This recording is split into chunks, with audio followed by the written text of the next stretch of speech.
Welcome back, Hills and Hillsette. You're now tuned in to the 404 Hills podcast. I go by the name of Steph, Ronin, and that's my main man, Aaron McKee. What up, y'all? And yes, you're now tuned in to where our takes hit harder than the lariat, and you know the truth hurt because we're going to bring nothing but the 100 all damn day. And we're coming to you with this week's AEW Collision, Dynamite Collision Weekly Review. Oh boy. One thing I must say, it was a good damn day in the land of AEW. And it started off with a bang. Not because of who's he going against. And to be honest with you, Rocky Romero is a good in-ring wrestler. I'm not going to take nothing away from him. It's just that AEW doesn't put him in a spotlight to where we need to care about stuff like this. But this was, I call these tune-up matches for our boy, Kenny, by God, Omega. You know what I'm saying? Nothing special about this match. I mean, I was rating it, I gave it a 7. Because of who he's wrestling. But I tell you one thing, though. That man, Kenny Omega, he back. He back. His velocity, his strength, his speed, everything about him, what makes him Kenny by God Omega, he is back. And what stood out to me in this match? Rocky Romero, he thought he had a little upper hand on Kenny Omega. He slides and do all this in the corner. Yeah. V trigger to the back of your head. That's what happened. You got to look at your opponent when you're in the ring with him. You know what I'm saying? You can't turn your back, bro. Hands up at all times, as they say. They call that being overzealous. And that's what happened to him. And his ass got cleaned out by the cleaner. I stand 10 toes down. Kenny Omega will go down as one of the greatest professional wrestlers of all time. I guarantee you. One of the greatest. All right. So this was, I like to call these matches story-enhancing matches. People are saying if he doesn't go to WWE, he can't be considered the greatest. And again, that's why, in the statement I say, it's hogwash to think that just because you didn't go to WWE that you can't be considered one of the top pro wrestlers in the history, because not everybody wants to go to the WWE. Newsflash, everybody, not everybody want to go over there. Yeah. Not everybody wants to go. It's not everybody's dream job. Just because they love pro wrestling doesn't mean they necessarily want to go to the E. Yeah. So I understand where they're coming from, and these are people who are... I call those type of people not even bandwagoners. They are like, those people in football, they change their fucking team every year or every couple of years or whatever. They have a good hot streak, and it seems like they're always fair weather fans, baby. Fair weather fans. Yeah. And they switch their teams up like damn Christmas gifts and shit, man. They's like, I'm a Patriots fan. Oh, now you ain't a Patriots fan. Oh, now I'm a Patriots fan again. They back in. Okay. So it's like, okay, what's going on with you boys? You know what I'm saying? Hey, my team, I take it on the head. I'm a Falcons fan, diehard Falcons fan. I love my squad. I promise you this, though, no matter how bad they suck, I'm still riding with them. And I know you feel the same way about them boys. Yeah. And by the criteria is you can't be considered the greatest of all time because you didn't wrestle in WWE. So now is Powerhouse Hobbs going to be more considered greater than Kenny Omega because he's going to be in WWE? Of course not. We know this, right? That's what I'm saying. Right. Like they'll use it as an argument, but then when you say so, okay, is Ricky Saints better than Kenny Omega? No, but he's in WWE. So like the argument, it's you're picking and choosing the argument, but it doesn't apply to other things, but it applies to this guy, but it doesn't apply to this guy. Your argument is null and void if it doesn't apply to everyone. That's true. By them saying that, that's like AEW fans saying, if you've never been in AEW or New Japan, you can't bang in that ring. And we know that ain't true. We know there are some people in WWE who's never stepped foot in New Japan or AEW, and they can go. They can go. So, again, it's just senseless tribalism again. There you go again. Yep. Tribalism. Yep. Well, I'll tell you what's going to go happen again. That Cowboy. What happened after this match? Cowboy, Hangman, Adam Page. What a fucking pop he came out to, bro. I mean, wow. I got to say, I honestly think he gets one of the top pops every night he comes out there, man. Or is it just his music ain't that loud and make it sound that louder? Maybe. He's 1/3 of what is it? Jet Speed Rodeo, baby. Jet Speed Rodeo. What is it? Jet Set or Jet Speed? It's Jet Set Jet Rodeo. Speed. I thought it was Jet Speed Rodeo. It's Jet Set Rodeo. Okay. All right. You know. Wowzers. All right. Like, one thing I like about this now, if I get on them when they do bad production, which AEW is known for, I'm going to give them praise when they do good production. At one point, AEW, they got a great angle of Hangman looking between Swerve and Omega, like in the background. Sort of like that same shot when it was Swerve, Hangman, and Omega. And he was looking in the background. Remember that from a couple of weeks ago? Got the same type of stuff, man. That is perfect angle right there. And again, I found it was like Andrade didn't even come nowhere near this little get together, did he? Yeah. I find that pretty strange. But I guess when we talk later on why he did what he do, that man was focused. Yeah. You know what I'm saying? He not looking ahead. He looking at the now, you know? You see what I'm saying? He focused on now, and it paid off. You know, so we get more about that later. I like this. This is the sharks in the swimming pool. This is an ocean full of guppies. You got these sharks swarming around MJF for that title. I mean, come on, let's count the ways. Swerve, Hangman, Joe. Yeah. Brody King. And then we're definitely gonna talk about that bullshit. Oh, we're gonna talk about it. Let's talk about it. We're gonna talk about it. And then recently from Collision of all places, and chef's kiss to this week's Collision. It had me glued from beginning to end. Except for one of the matches wasn't too thrilled about. We're gonna talk about that later. Darby Allin threw his name in the hat. He said, I've been to Mount Everest. I want to be on the top of the AEW mountain. I want to come for the World Heavyweight Champion. I said, wait a minute. How many more is going to be added on to this list coming after MJF? This is a whole company-wide storyline. I like it. Because you see what happens when MJF is champion, guys. Shit gets better. Yeah. I've been saying it for how long, bro? When MJF is champ, everything is better. And it's better. This week was probably one of the best 1-2 punches between Dynamite and Collision I've seen in a long time. And next week, Dynamite looks stacked to all get out, bro. Like, so. Bro, they had a lot of damn title matches on this Dynamite. I was like, wait a minute. And 3 title matches on Collision.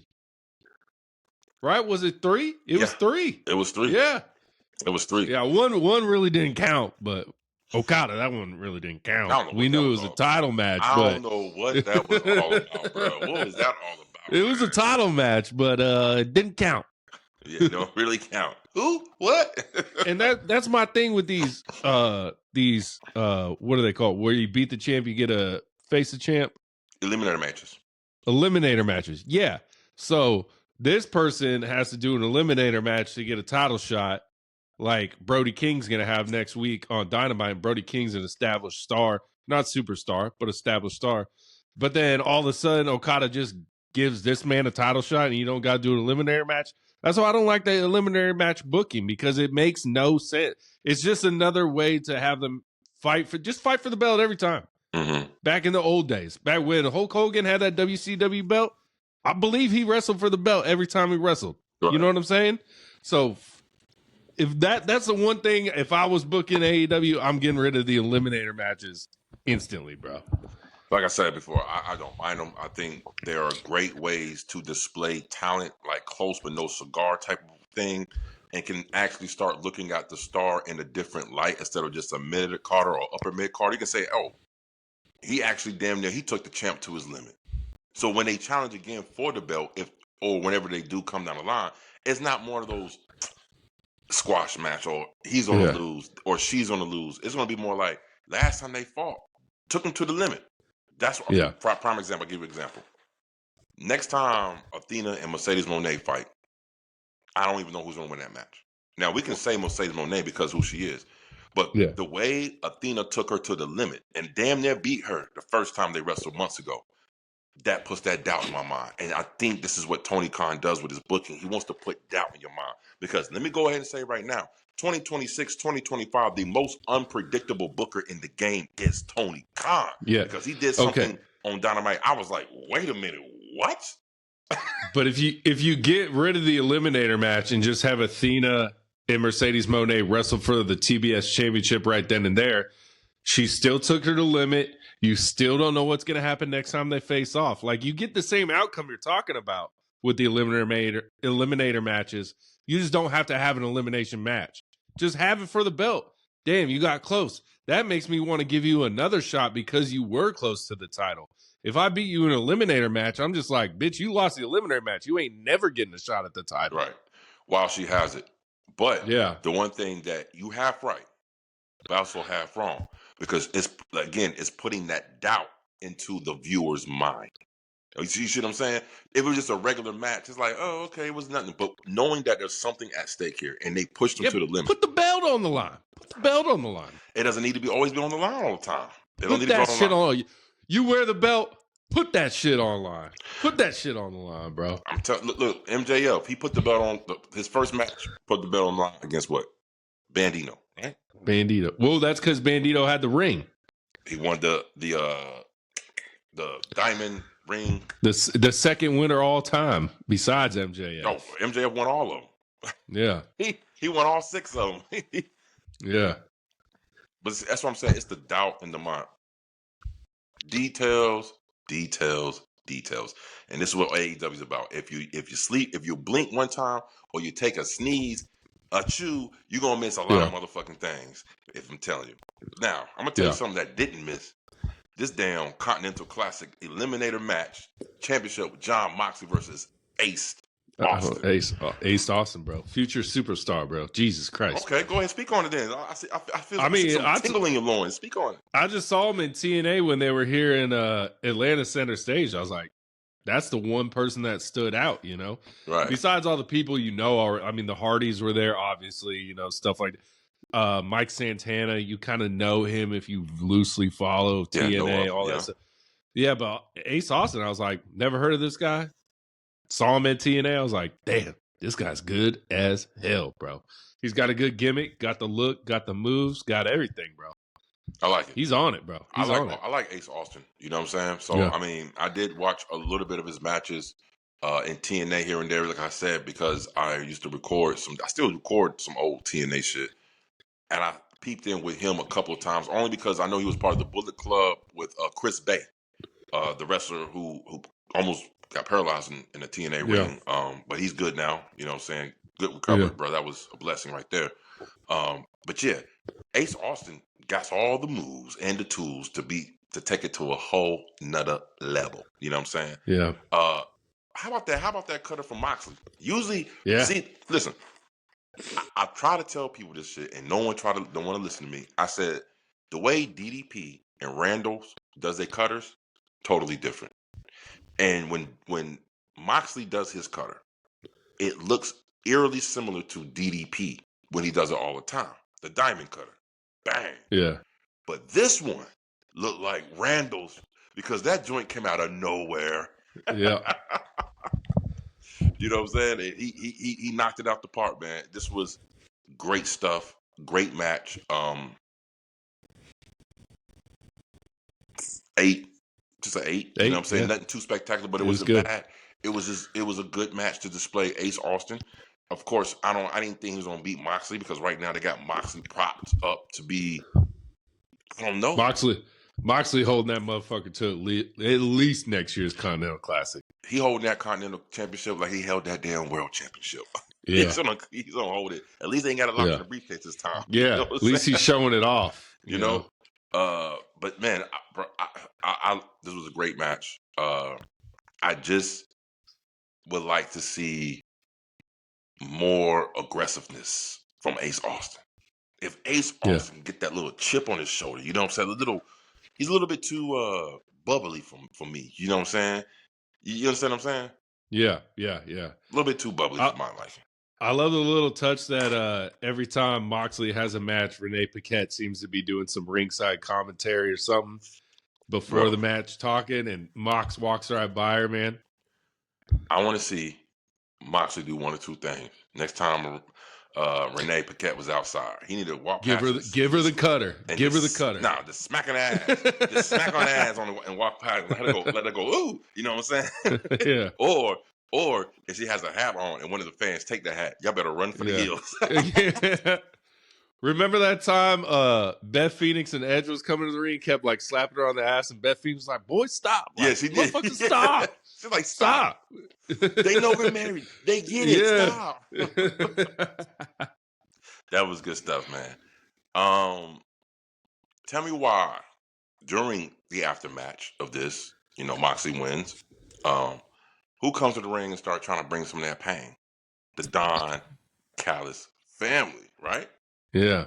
Because it was Davis and Doyle coming in there. Takeshita came out front and had the face off with John Moxley, and then Takeshi's walking away. Davis and Doyle jumped Moxley. Okay, but here's my point though. Tell me why Takeshita didn't look too pleased when he saw Davis and Doyle putting the boots to him.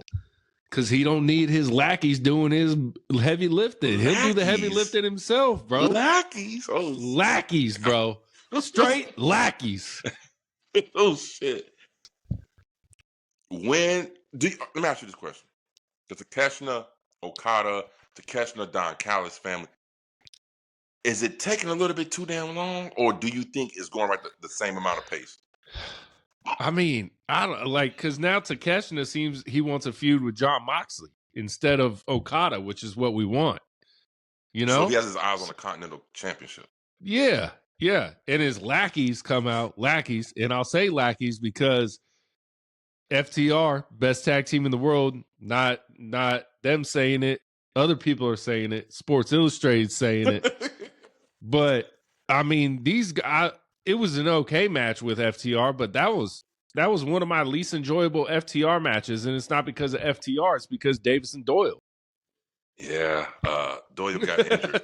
Supposed word on the street is Doyle got injured during that match, so they had to work what they had at the time. So. Okay, all right. Well, I'll deduct a little points away from it. Then pass. You know what I'm saying? Yeah, I'll give a little pass. You said something very intriguing.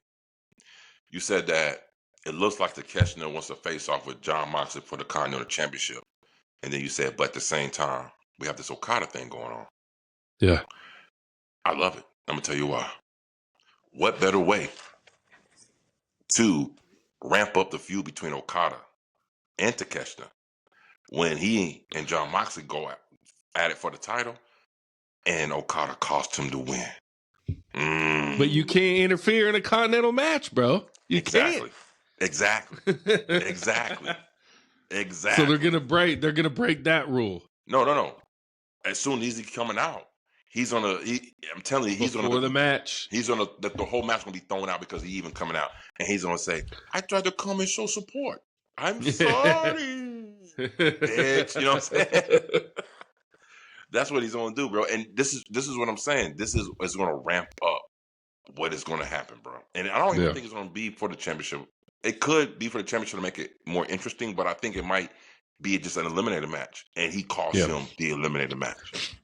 And we got a long way till All In, where I definitely see Okada and Takeshita with the blow off match. There you go. Now we know why the slow burn. I think they're trying to stretch it out to All In for the final. Yeah, that makes the most sense to me. That makes the most sense for the international title. Yeah, unless it could happen. Takeshita actually becomes a Continental Classic, and then they have a unifier match again with our boy Takeshita winning. Do you see that? He better win, bro. I'm so sick of Okada. He ain't that bad. I can name 5 other wrestlers versus him. Do you think Moxley could lose that title? Would you give me a percentage? Because I don't see it. I just don't see it. Yeah, I don't see it, but if there's anyone that deserves to beat him, it's Takeshita. That's true. That's true. No, you're right. You're right. Takeshita is everything AEW embodies. Yeah. You know what I'm saying? And what I mean by that is it seems like AEW doesn't harp on the fact that if you don't have good mic skills, if you don't have good character development, persona, as they say. I like to say persona, man. Character sounds like a fucking movie. If you don't have good persona development, I feel like AEW is one of those spots. If you can go in that ring, we're going to put you in a good position. And to me, I feel like there has to be room for that in the E. It can't always be the standardized cookie cutter ass type. Oh, if you can do this, you need to talk. You need to have character development. You need to like. I think it should be a section reserved for people like they can't do all those things up to how we want them, because let's not get it twisted. Just because they can't do them the way they want them to doesn't mean they can't do it. So I want to see something to where they cut out a whole nother niche, a corner for performers like them, wrestlers like them that can go in that ring, but give the crowd, moments and memories and joy from inside the circle, and necessarily not on the outside. You know what I mean? And my thing is, if they speak a different language, WWE and AEW, let them cut the promo. Give me some subtitles. And I know the shows are live, but you generally know what they're going to say when they come out. Maybe they Give me don't. some subtitles. Maybe that's why they say, damn, we can't do subtitles on this. Yeah. You know what I'm saying? Maybe. No, I'm going to buy me one of those language translators. Put that thing in my ear. Oh, yeah, that shit's going to be chipped in our... That shit going to be chipped in our head soon anyway, bro. We're going to be able to speak English. The Japanese person hears it in Japanese, bro. You can already do that with an app. Shit, I might start doing that, bro. Yeah. I hear Stephanie Vakir come on. I'm like, hold up. Kyrie Zane. I'm like, hold up. Yeah, EO, she be going off with that thing. Boy, I'm like, wait a minute now. Yeah. And only like Spanish speaking wrestlers get that Spanglish, half Spanish, half English. Yeah. Ain't I mean, Kyrie be cutting like, I hear some English words. I'm like, hey, I know that word. You know and what I'm she saying? know how to speak great English, like fluent. Yeah. Kyrie, you can tell, man. Yeah. Yeah, bro. Takeshita, Okada, all in. Takeshita might be the one to take it from John Moxley. We don't know. We're We're throwing things out there. It looks like a Revolution match. Revolution match, man. Listen. Yeah. I got something to say about some Revolution, and it made perfect sense why they doing what they doing, because another thing popped up. I said, wow, this is the answer to your question. We're going to talk about that a little bit later. Now, look, let's talk about some TNT Championship. Mark Briscoe versus El Clone, the most controversial match of the week. And I'm trying to figure out why. So if y'all don't know, let us fill you in. So the TNT champion Mark Briscoe faced off with El Clone, who is a replica of hologram El Clone. We like him here on the 44 HEELZ podcast. We like both of them guys. I can't wait till hologram comes back to get this storyline kicked off. It's going to be some great matches, right? But they're going hard for the TNT Championship. El Clone is, man, I think you said this a couple weeks ago. You was like, I like El Clone. Might be one of my favorite luchadors right now. You said that. Yeah. And I roll with Bandino. But man, the more I see El Clone, man, oh man, he be doing things I've never seen before, man. Yeah. Now, one of the things that was caused a lot of controversy on the IWC was the drill, the J driver, the Mark driver. What's it called? What is it called? The J driver. J Driller? J Driller, yeah. J Driller driver. He hits it. El Clone takes it, and then springs back up and do his Matrix type thing. And the online went crazy. No selling C, AEW, CCC. But what I implore these people, go back and watch it. He didn't take it. He countered it. It was a counter. He countered it. Yeah. What'd you think about this match and everything? What'd you think about the feet, the outlash? I mean, it was 100% a counter. Obviously, I mean, I think his hands even was like on the mat. You go. There you go. I was like, he clearly took a counter, man. Like, it's crazy. It happens sometimes in wrestling. It's called a counter move. There's literally a name for it. My thing is, can someone do some online investigation and find out who El Clone is? Because he's got tattoos, right? Yeah. Where is the wrestler with that tattoos? Because I want to go watch his matches from before he was El Clone to see what this made. You know what I'm saying? Yeah. I can't believe no one's came up with this. We see a masked man in AEW and they see like the color of his socks and they're like, that's clearly this guy. I'm like, come on, AEW fans. Hold on. Pause right there. Or as Road Dogg said, I seen the ankles. That's R-Truth. I was like, that's fucked up, bro. You trying to say R-Truth has some ashy ass ankles, bro? That's what you trying to say. I remember when that shit happened. I was like, well, he's black. I know that for sure. Like, he black. Yeah. So, yeah. Yeah. But I'm like, bro, someone go tell me who this El Clone guy is so I can watch some of his matches from wherever he came from, bro. The dude is unreal. Bro, we thought Hologram was unreal. Yeah. This dude is maybe a notch above Hologram, bro. Ooh, that's some bold statement right there, boy.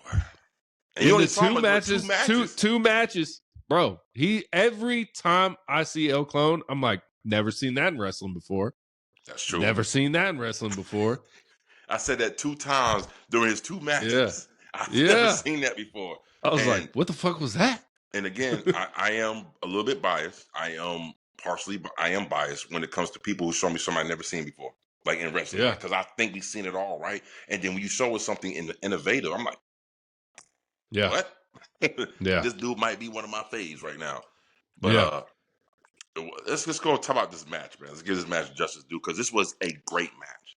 Like, honestly, if you didn't know that Mark Briscoe and El Clone was going to be a good match, now you know because they put on the banger in that ring. Don Callis on commentary. You know what I'm saying? He sold El Clone to death. You know, even advertising how he's more handsome than Mark Briscoe with a mask on. I was like, what the fuck, bro? I was like, man. And one thing about this match that really caught my eye, because this is why even in luchadorism, let's make some new shit up. Luchadorism, there is levels to this shit, right? There is the high-flying, flashy luchadors like in AAA, right? Yeah. And then there's the physical high-flashing luchadors like the ones that be in AEW. And this was a very physical match between Mark Briscoe and El Clone. More so than even the normal AEW match as far as physicality. And I say that because I'm going to bring it back home when we're talking about Collision against 2 tag teams who look great, but that shit was not physical at all. And I'm going to tell you, we're going to talk about that later. I think you might know what I'm talking about. Yeah. What did you think about this match overall, man? Like, great match, bro. It was a great match. I mean, the guy that came out at the end of the match, you know, it is what it is. It is what it is. But damn, if El Clone, bro, future, bro. And I think it kind of sucks that this guy is so talented and his gimmick is like the hologram clone type thing. Because if they would have brought him in like a hologram, just wrestling people, like, I hate that he's in the Don Callis family, one of 15, 25 members. I hate that he is going to be tied to, I hate that he's going to be tied to Don Callis family right now. And I'm like, oh man, if they would have just brought this dude in and just had his own gimmick, not called El Clone, bro, he might have won that match. You know what I'm saying? Like, we don't know. Well, I don't think the El Clone persona is the issue here with him being a Don Callis member. I think it's the issue of hologram being injured. They know where to use them and they want to utilize them and get people in front of people's eyes. So they threw him in the Don Callis family, which to me kind of makes sense because I can only imagine him just being on his own. The fact that he'll be on his own and have these banging matches still don't hit as hard as if he was in the Don Callis family. He has a purpose now to his mission. Yeah. So I feel like he's good in Don Callis' family. Again, keyword family. Yeah. It's a lot of people in families. Ken, cousins, aunt, it's a whole tree in family. So for them to have these many people, it makes a lot more sense than someone calling themselves the MFTs, which stands for My Family Tree, and there's only 5 of y'all motherfuckers. You know what I'm saying? Compared to Don Callis' family, who is actually a real family. It's a whole bunch of mugs. So take it how you take it. You know what I'm saying? You know what sucks? You know what sucks when you get a job and they're like, "We're a family here." I was like, "Bitch, y'all ain't no family. No. We just work together and get a paycheck, bitch." We're y'all paycheck will, y'all families. will. My dad wouldn't fire me. You will. No, I don't know about that. Shit. Yeah. I don't know. I'll fire anybody. I don't give a fuck who it is. Son, daughter, they don't care. Auntie, grandma, my grandma, you ain't moving fast enough. You got to go. Grandma, you fired. You fired, Grandma. You're fired. Yeah. I look forward to your Christmas gift. Yeah. Don't worry about it. I got you. But yeah. So let's talk about the elephant in the WWE elephant in the room. The week of Tommaso Ciampa, bro. How you feeling, bro? How you feeling? The cycle killer, as they call him now. Look, man. Let me ask you this before we talk about Ciampa. How do you feel about AEW or WWE people going to AEW and they keep their name? Ricochet, Bobby Lashley, Shelton Benjamin, Tommaso Ciampa. And then when AEW stars go to WWE, Ricky Saints, Blake Monroe, Royce Keys. The only one that really kept his name was Cody Rhodes and Ethan Page. You know what I'm saying? I'm sure I'm wrong about a few more, but do you feel like AEW kind of wants to cash in on that WWE name a little bit? I think AEW is okay. So, football analogy: Tony Khan is a player's coach. You know what I mean by that? Yeah, if like he's a friend of he's a friend. You know, well, I don't know about friend. I just think that like he just is on the player's side more. He's more receptible to their advice, to their suggestions, as more so than other coaches who are just like, it's my way or the highway. The WWE, you know what I'm saying? Yeah. So, with that being said, I really feel like Tony Khan, these people go over there. This is the name they want. Yeah. This is the name they want to keep, and he says, okay, you know what I'm saying? Now, if it's a real name like Shelton Benjamin and Bobby Lashley, that's true. Then they're gonna keep him no matter what. MVP kept his name because he was already called that before he got to the E. Yeah, and Edge is a good example. Edge changed his name because WWE owns Edge. Yes, they own Edge. Now, just answer your own question as far as AEW starts going to WWE and then renaming them because they want to own the intellectual property of that wrestler, right?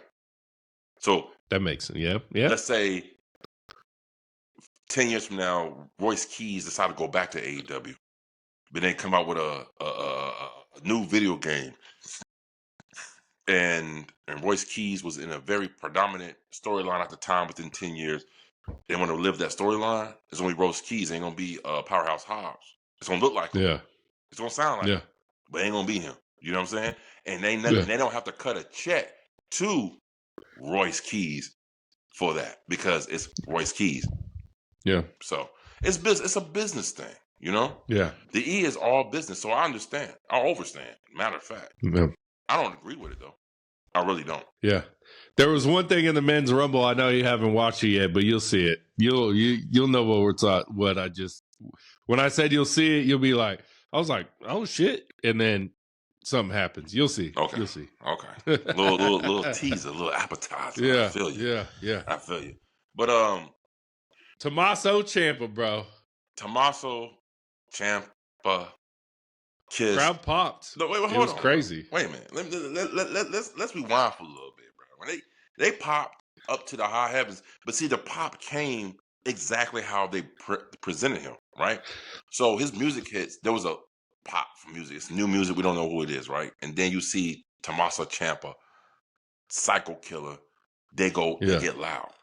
But then at the same time, he hasn't stepped into the spotlight. Flames are going off and shit. He hasn't stepped into the spotlight. Once he stepped in the spotlight, they got louder. I was surprised by that. I was Why though? That's my question. Why WWE fans didn't pop for this guy? So he goes to AEW. He comes out and it's a loud reaction. When like I just didn't. I was like, why is everyone so excited for this guy to be here when he never got pops in WWE?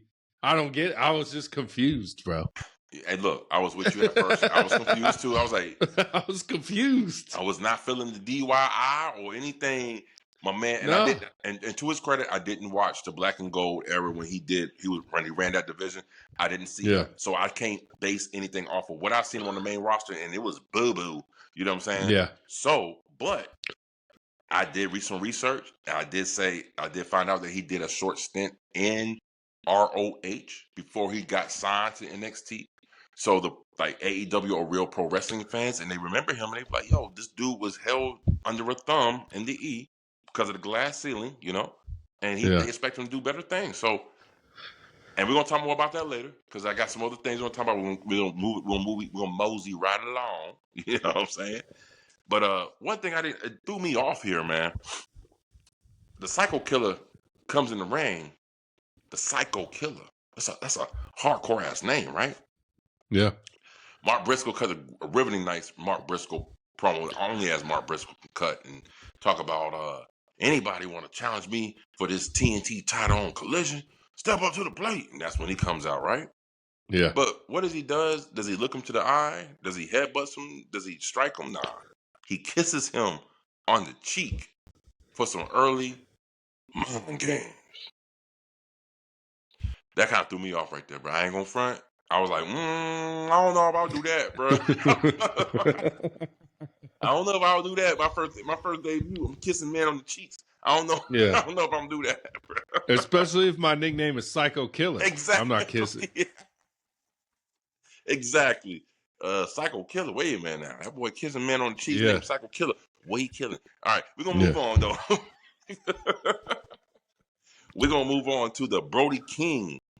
And this is I'm gonna let this be your platform because you text me and you told me you about to go in, so let me go ahead and set it up and you're gonna knock him down. Brody King announces he's a championship eliminator match against MJF next week. This is one of the better face-to-face promos with MJF and Brody King. I can say that because much better than the last time we seen that shit was kind of corny. All right. Mm-hmm. Now, go ahead. Give me, what were you speaking on when you text me? What's going on? The reason I hated this so much is because before this happens, Tony Schiavone, whatever you want to call him, we call him Schiavone sometimes. I don't know if it's Schiavone. But he announces that, we got Kenny Omega and, at the end of the episode, we get Swerve Strickland and Andrade, and these people are gonna fight to see who becomes the number one contender for MJF's championship, right? They announced that. And then all of a sudden, here comes a promo with MJF, and now this motherfucker just gets an eliminated match. Why? It's just like, I feel like they're just booking heavy too much on MJF. It's like, so all these really, really top name superstars have to battle each other, but Brody King just gets to come down to the ring and get an eliminator match, which then if he wins the eliminator match on Wednesday, then he becomes the number one contender while these other people become the number one. So you have two number one contenders if Brody King wins this match against MJF, which he's not. I know that he's not going to win it. But let's say he does. Let's say he does. To your argument, then we have two number one contenders. Then we get a triple threat. Okay, that kind of makes no sense, bro. It just I always said MJF is better when he's champion. Everything's better, but this is just, I think it's bad booking. It's bad booking, bro. Okay, I see what you're saying. So you're saying basically, if he does win the eliminated match, he gets a title shot. Yeah. With MJF. AKA number one contender. That means you're the number one contender. It never specify a win. Yeah, I know. I get that. But damn. bro. Damn. I mean, that's a major. I want to know what's the percentage of people winning eliminator matches in AEW? Not many. It ain't high. It ain't high. It ain't high. It ain't high at all. And that's why they should get rid of eliminator matches, bro. Just get rid of them. Get rid of them. Tony Khan, never book another eliminator match. It makes things more interesting. You see how passionate you are about this damn situation right here? I'm passionate because it's dumb as fuck. That's why I'm passionate about I don't know about dumb as fuck. So, again, I think because I've seen the storyline from the get-go. Multiple contenders coming at MJF from all directions. And then, again, like we said it earlier, Darby Allin threw his name in the hat. There's another motherfucker coming out of nowhere. You see what I'm saying? Yeah. This is only, to my opinion, this is the only reason why they're doing this to MJF and not anybody else, is to make MJF solidify. You cannot question his reign. You cannot question his in-ring ability, because I didn't know this until I saw this the other day. Saw a couple of people talking about online, talking about MJF is great on the mic. MJF has a great persona. He has the look. He's everything, but in the ring, he don't stand up. Heard people say in the ring, he don't stand up to the rest of the AEW talent, which is fucking bullshit. I don't know what the hell That's you've been crazy. watching. And said that he belongs more in the E than he does the AEW. I said, what the hell going on around these parts, bro? You do not watch an MJF match for you to sit here and say that. I mean, to be fair, if MJF was in the E and they let him do what he wanted, he'd be the biggest star in WWE. No, come on, man. No, wait a minute now. If they let him if WWE gave him the Hulk Hogan creative freedom and he can go out there and cut whatever promo he wants, he can say whatever he wants, then MJF would be a huge star in WWE, bro. Okay, so you agreeing with what they saying? What I just told you right now? No, he's great in the ring. That's what I'm saying. That's my whole point. Like, he can go. Go watch the Will Ospreay match for an hour, dude. It was banging. Go watch the Bandito match from a couple weeks ago. That's a great match. Yeah. No, I just feel like he don't get enough credit for his in-ring ability because his outside of ring persona is so huge. It's so big. Yeah. It's like his gift and his curse. You know what I'm saying? Yeah. So, nah, man. Nah. I saw those comments. I was like, yo, these cats never watched an MJF match in their fucking life to sit here and say that. They don't. They see the clips online of him talking and they're like, oh, that'd be great in the E, which you would be. Yeah, He'd be phenomenal, bro. Of course, he'd be phenomenal, but nah. So that's why I said this is to prove him in that ranks. And then the fucking sharks in the water, all types of competition coming at him from all different type of angles. Let me tell you something. The reason why I like this storyline, and this is the reason why I like Brody King being involved and soon to be Darby Allin, is because I've never seen a storyline like this ever. Yeah. And well, Darby Allin, someone said, no, you're not involved in that shit yet, bro. Why not? He beat every last member of the Death Riders, one by one. Hey, someone said, I'm not here on Death Rider business. Ooh. He said, Darby Allin said, I want the championship. Gay Kid said, nah, you're not done with me, little boy. You're not done with me, little boy. We're going to get to Mr. Kid. You know what I'm saying? I like me some Mr. Kid. Man, I love Mr. Kid. I can't wait till he signs full-time at AEW, bro. Yeah. Woo. It's looking like it's getting closer. Hey, word on the street, WWE was chomping at the bit to re-sign him before New Japan re-signed him. They wanted to sign Gabe Kidd to WWE, and he said, I'm going to stay in New Japan. Because he knew that if he stays in New Japan, he has an opportunity to be shown in front of American audience on AEW. So it's like killing two birds with one stone. Yeah. So he's like, I'll work both companies. Boom. There you go. Yeah. Get double money. Yeah. Come on with it, man. Yeah. Shit. Yeah. I like this. Again because I see the storyline where it goes. I understand your gripe. I'm not saying you're not wrong. But in the long-term storytelling of things, it makes a lot of sense why this is going this way. Yeah, because I know Brody King's not going to be involved at all in this going forward after Wednesday. He's not going to be involved with MJF at all anymore. Or is he? No We'll find out. We don't know. But I'm telling you, Tony Khan's booking is all over the place. And that's why I like his booking, because it's not predictable. It's not the same old run-of-the-mill. We can guess 5 out of your 6 matches correct. 5 out of your fucking 5 storylines correct. It's like, it's different. And I think that's what the wrestling industry is right now. It's in a transition of, we need something fresh, funky, different. We don't need the same old regurgitated ass shit all the time. And I'm telling you, this is why AEW is gaining steam all the time, because it's fresh, it's new, it's different, it's unpredictable. Yeah. We're going to get to it, man. All right. Let's move along. I think you might like this right here. In a pre-tape, the Young Bucks. My came out boys. there. Wait a minute. They said, hold up. This shit kind of got me excited.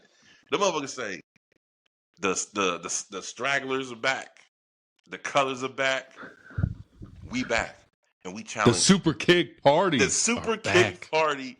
We back, and we challenge any tag team to step up, bro. You know what vibes I got when I heard this? I got the Usos vibe. How is it that both legendary tag teams just now all of a sudden decided to say, you know what? Let us reinvigorate ourselves back in the tag division. Except one didn't break up. You know what I'm saying? You just gotta throw that. The goats don't break up, bro. The brothers don't have feuds, bro. They brothers. I mean, the brothers don't put on the worst match at WrestleMania that year either. God, bro, there was so much hype for that match. It sucked. We're not talking about WWE. We're talking about the Young Bucks. The greatest tag team of all time, bro. The Hardys, no. The Usos, no. New Day, no. Dudley's, no. Edge and Christian, no. It is the fucking Young Bucks, and it's not even close, y'all. It's not even close, guys. Legion of Doom, War Warriors? Not even close. There's a reason I just didn't say them in the rant. There's a reason I didn't say that in the rant, bro. There's a reason I didn't say Legion of Doom or Road Warriors, because it ain't even close, bro.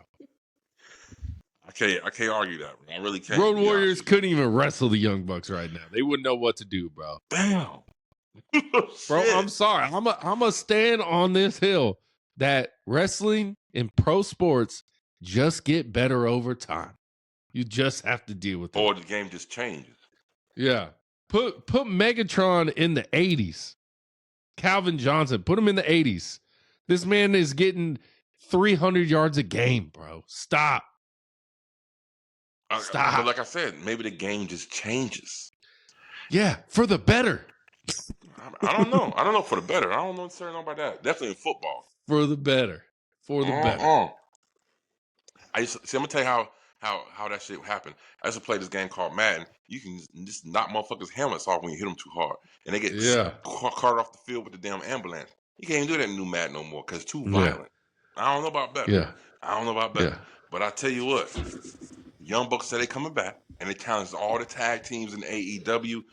They are officially back, the Young Bucks, and they are face. You know what I'm saying? And we don't even know who they're facing on Wednesday in Vegas. We don't even know yet. It hasn't been announced. Give me a tag team you would like for them to face in Vegas. FTR and win the belts. That's what I want to see. God dang, but he's going to skip the line. He's going to skip the line. Let's wait a minute for that. That's the thing. That deserves a pay-per-view type of matchup, don't you think? Yeah. But I want the Young Bucks with their belts. I think at first I thought it was going to be the little Rascals, but they're engaged in another match for next Saturday. So, man, I don't know. Maybe Crew, because Crew's back on WWE or AEW TV now. They show me some things on Collision. The Crew done they're show good, me bro. some things. They're good, bro. They've always been good, bro. They've always been good, but you know. Who else? Ah, man. Maybe they get a match with, he's injured now, Doyle. But Davidson Doyle, maybe they get a match. Yeah. Maybe they get a match with Proto Sheeta. No, because the Young Bucks got to win, bro. So you mean tell me they can't win that match? Oh no, they can win that match, but I wouldn't. I mean, as a booker, I wouldn't let Proto Shido lose that match. Look, man, you need to take your WWE hat off and put that motherfucker to the side. Hey, We're talking about AEW. No. In the land of AEW, no matter how good you are, it's any given Wednesday or any given Saturday. And Let's give it. I can't. But that would be a banging ass match. The Young Bucks versus Proto Shido. Come on, It would be. man. It would be a great match, but I don't see them booking that. Ah, man. How about Proto Kata then? How about that? Oh, fuck Proto Okada. Fuck Okada. I don't want to see him. How about in the ring, friendly bro. match? If that motherfucker was still around, Jurassic Express. Yeah, but see, they're kind of homies again, you know. Shit, still maybe, go at it. Face versus what face. About Claudio and Pac?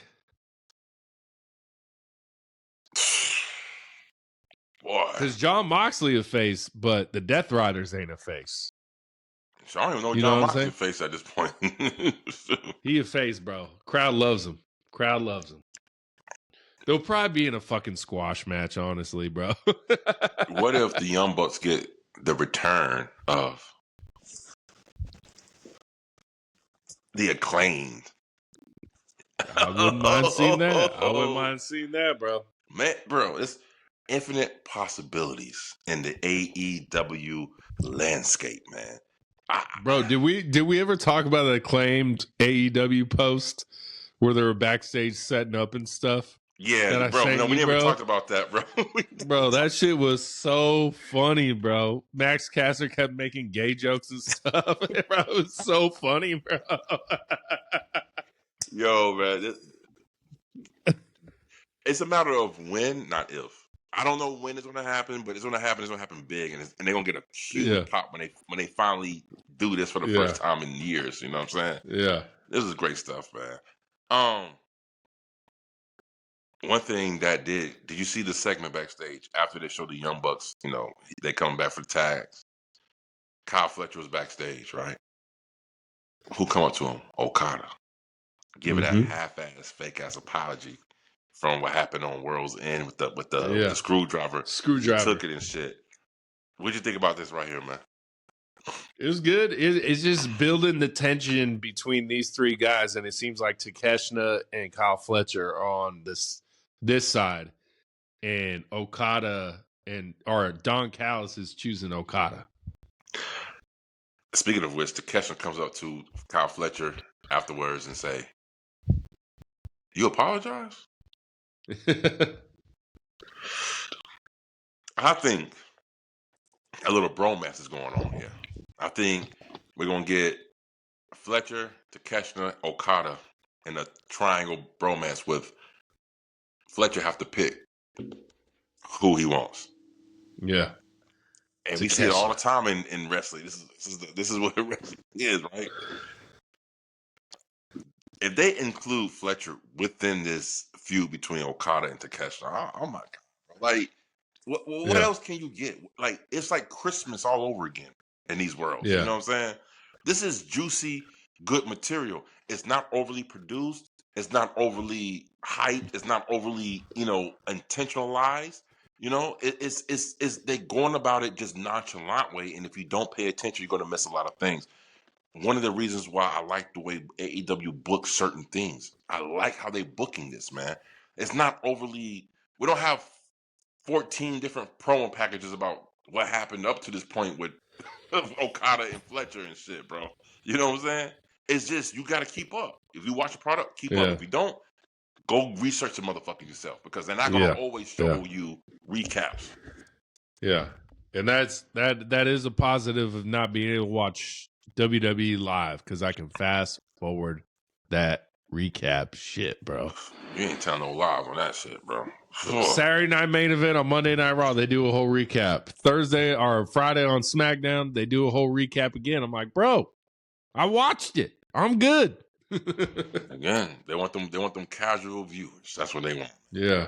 I thought that was good with Kyle Fletcher, Don Okada, Takeshita. Don Callis told Takeshita that he was almost ready, keyword, almost ready to take on John Moxley. And see, that was on Dynamite. A little seed planted. Another seed planted. You feel me? I'm saying? Yeah. So, then they show a little bit. They show this is funny right here. They showed a Jack Perry promo package, like a vignette. You know what I'm saying? And then they cut away from that shit. And they show this motherfucker getting his ass whipped by the man. Like, you know what I'm saying? I was like, we're supposed to be hype on this dude. Next thing we know, he's literally getting his ass whooped right now. Getting his ass whooped. Going through a table. Yeah. You know what I'm saying? They did it all, man. I like the man. I don't know where they're going with Ricochet and the man with this, but again, this is something, it evolves to something bigger and better than I thought it was going to be. I thought it was going to be a fly-by-night type of situation with him in the Gates of Agony, but nah, they in it for the long run. I like it. And I'm going to tell you another thing I'm in it for the long run. My girl, the toxic spider, Tekla. Ooh, I love that girl so much, bro. I love me some Tekla, bro. I told you she wasn't winning, bro. I told you. Yeah, you were right. She didn't win against the AEW Women's World Champion Chris Statlander. She didn't win. I had high hopes, you know what I'm saying? But no, she didn't win. But I'm going to tell you what she did do. She put on a hell of a performance, and she put that doubt in people's mind. Like, if she ever fights her again for that title, I don't think Chris Statlander coming out with the title, bro. And guess what? It wasn't an eliminator match because you don't need it, bro. It was for the belt, bro. Well, she didn't have to qualify for an eliminator match because she pinned her in the tag match.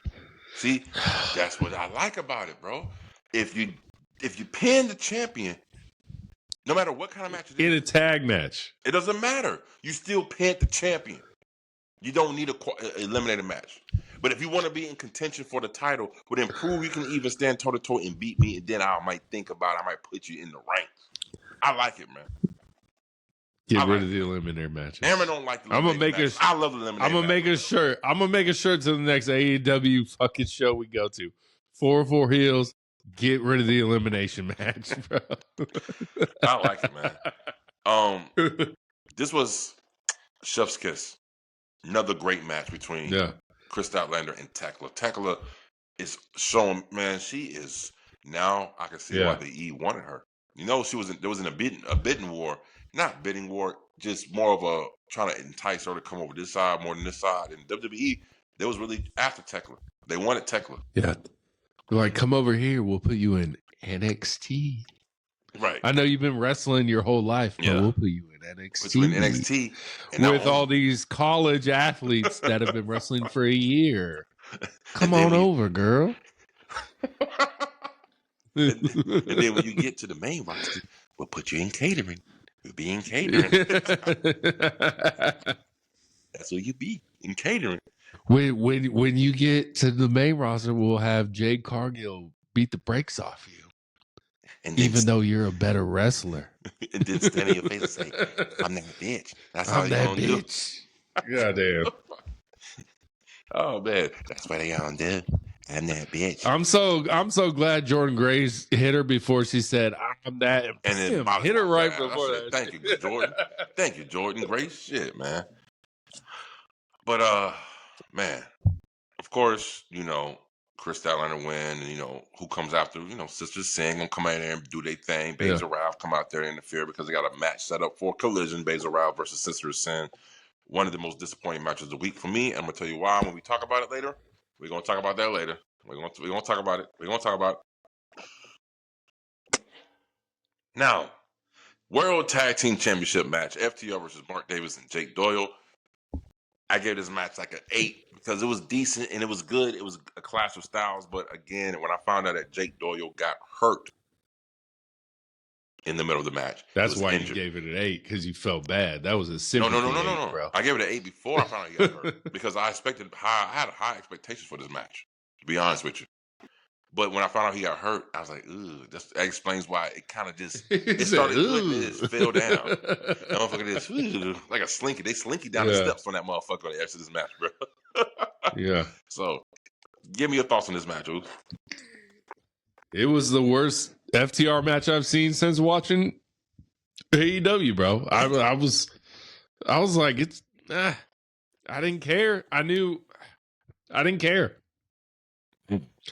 You got this newly formed tag team who won this 4-way tag team match when they shouldn't have had no business winning that 14 match. But I get, like I've said on this podcast before, we have a lot of time before this Revolution pay-per-view. We still have a lot of time before this Revolution pay-per-view. March 15th.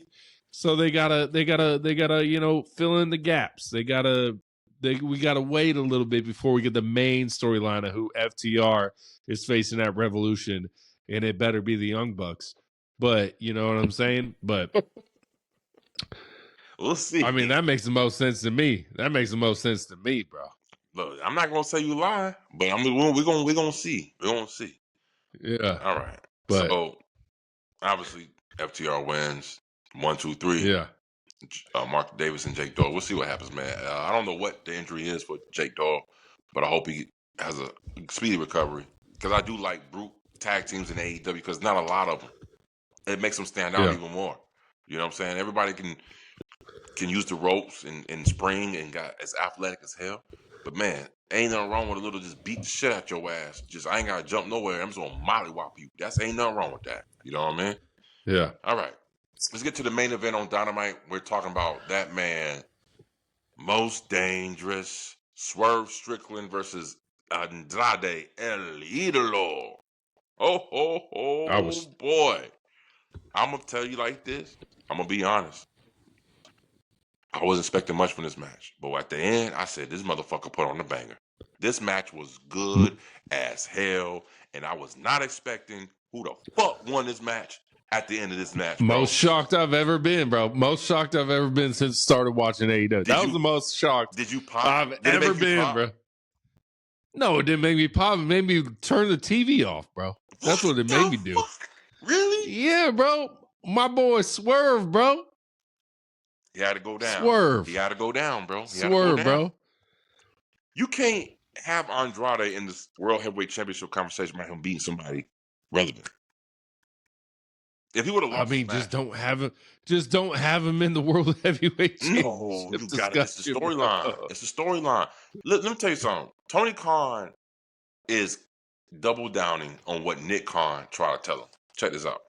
Nick Khan, remember a couple months ago when Nick Khan said, yeah, anybody who comes from AEW, they come over here, they're going to be shine brightest. We're going to put them in the best position and this and the third.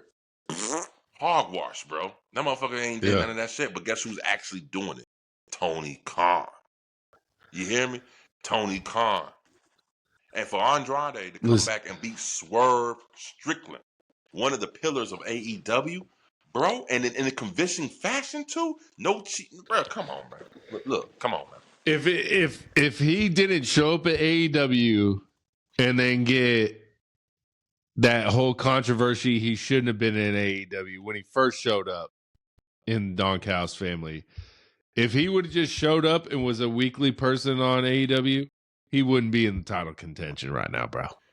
True, but he that WWE telling him he couldn't be in AEW made Tony Khan be like, "Nah, I'm pushing this motherfucker when I have him." I don't know. Maybe that has a little saltiness sprinkled in there. You know what I'm saying? Yeah. But I tell you what, El Clone coming out, distraction. Yeah. The commentator team, they did note this and they did specify how it gave El Idolo the extra momentum, the extra for that elbow to knock out Swerve and win this damn match. Because, even though he wasn't involved technically, but it was a distraction. I like distractions. Like, hey man, what the hell you doing out here? You know what I'm saying? Bam, you ass is knocked out, bro. I like that. Yeah. And El Idolo, Andrade, pin Swerve. And before this even happened, bro, this match was good. This was a good match, man. It was a good match. Andrade can bang in that ring. Now I can see why they brought him back to AEW, bro. He can bang. He can bang, man. He can bang. So did you like the match? You said it was a good match. Did you like the ending? It was a good match. It was a good match. Hate it. Yeah, fuck yeah. But, I mean, listen. Do we really want to? Again, what we always complain about WWE is too fucking predictable, right? Right? It's too predictable. I don't complain. I don't complain about that. You complain about that, bro. Well, shame on you if you don't complain about that, sir. I think you like your soup spoon fed, bro. You know what I'm saying? I like to get mine up with my hand and slip it in my fucking palm and see what's going on. Yeah. You know what I'm saying? Because I don't like predictable shit. I really don't like predictable shit, man. It kills a lot of things, right? So Kenny Omega versus Andrade, who's winning? Now that he beat Swerve, I really don't fucking know. Bro, stop, bro. You know it's Kenny Omega, bro. But how many matches have Kenny Omega won? 2. He won 2 matches. How many has Andrade won? 3. 2. Was it 3? I think he had 3. He had the debut, the one he took his pants off in, That's and then this to do one. with the mask, right? From CMLL. Yeah. Yeah. And then this was Swerve. Yeah, 3. Wait, what? 2. Yeah. Andrade's won 3, bro. He had his first match versus Angelico or whatever his name is. Oh, Angelico. Okay, yeah. Okay, you're right. Yeah, and then the match he took his pants off in and gave that girl his number. I think he gave girl another number. You know, so did this man. You divorce Charlotte Flair, you go wilding, bro. You go wilding. The way Charlotte Flair looking, bro, I would do the same thing too. Like, I'm glad I left her big head ass. I'm good.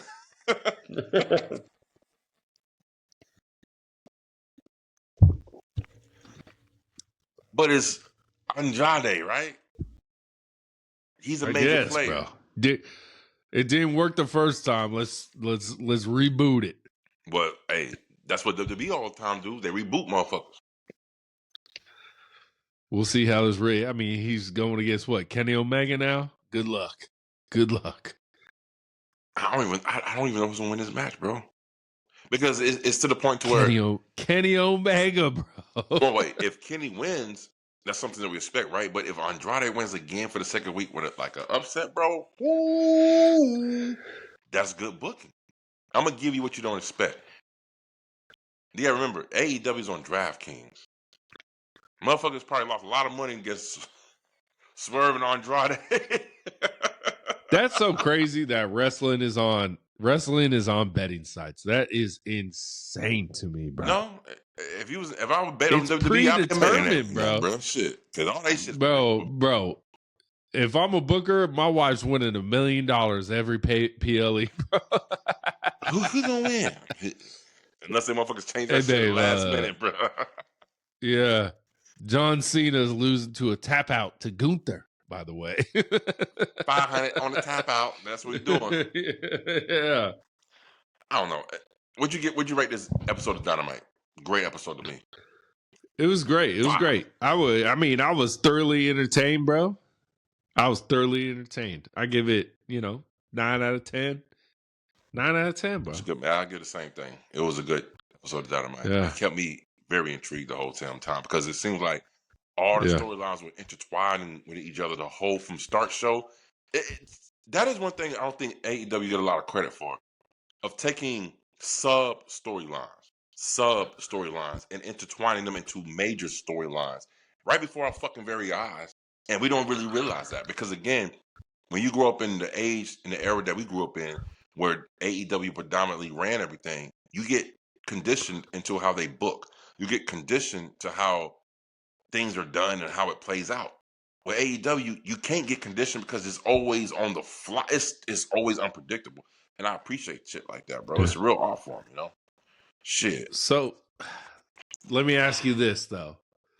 Because the predictability is what is WWE's bread and butter. And they keep it predictable for when it's not predictable. And then that's the moment you're like, what the fuck?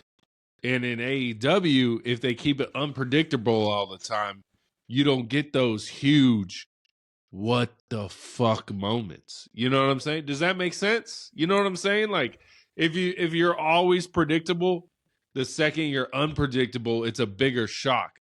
But AEW, if you're always unpredictable, you're in the mindset you're in right now where you're like, I don't know. Does it make it less of a moment or more of a moment? To me, it makes it less of a moment. That's like me feeding my kids carrots every fucking 6 days a week, and then 1 day a week I give them broccoli. They're gonna be like, oh, what the fuck? Oh, that's cool, but guess what? We back to carrots again. So no, it's damn. You getting broccoli, bro? I thought you say chocolate chip cookies or something. No, they'd be excited. Look, we're gonna be healthy over here. You know what I'm saying? Look, yeah. The thing is, I see what you're saying, and you're half right again. But the follow up, I know I'm gonna get carrots in the next fucking 6 more days, bro. You see what I'm saying? Yeah. So I can't be too excited, even though they gave me that moment of excitement. How it's gonna play out is gonna be the same old, same old. It's gonna be the same old, same old. Let me give you a WWE example. Cody Rhodes, Roman Reigns, WrestleMania 39.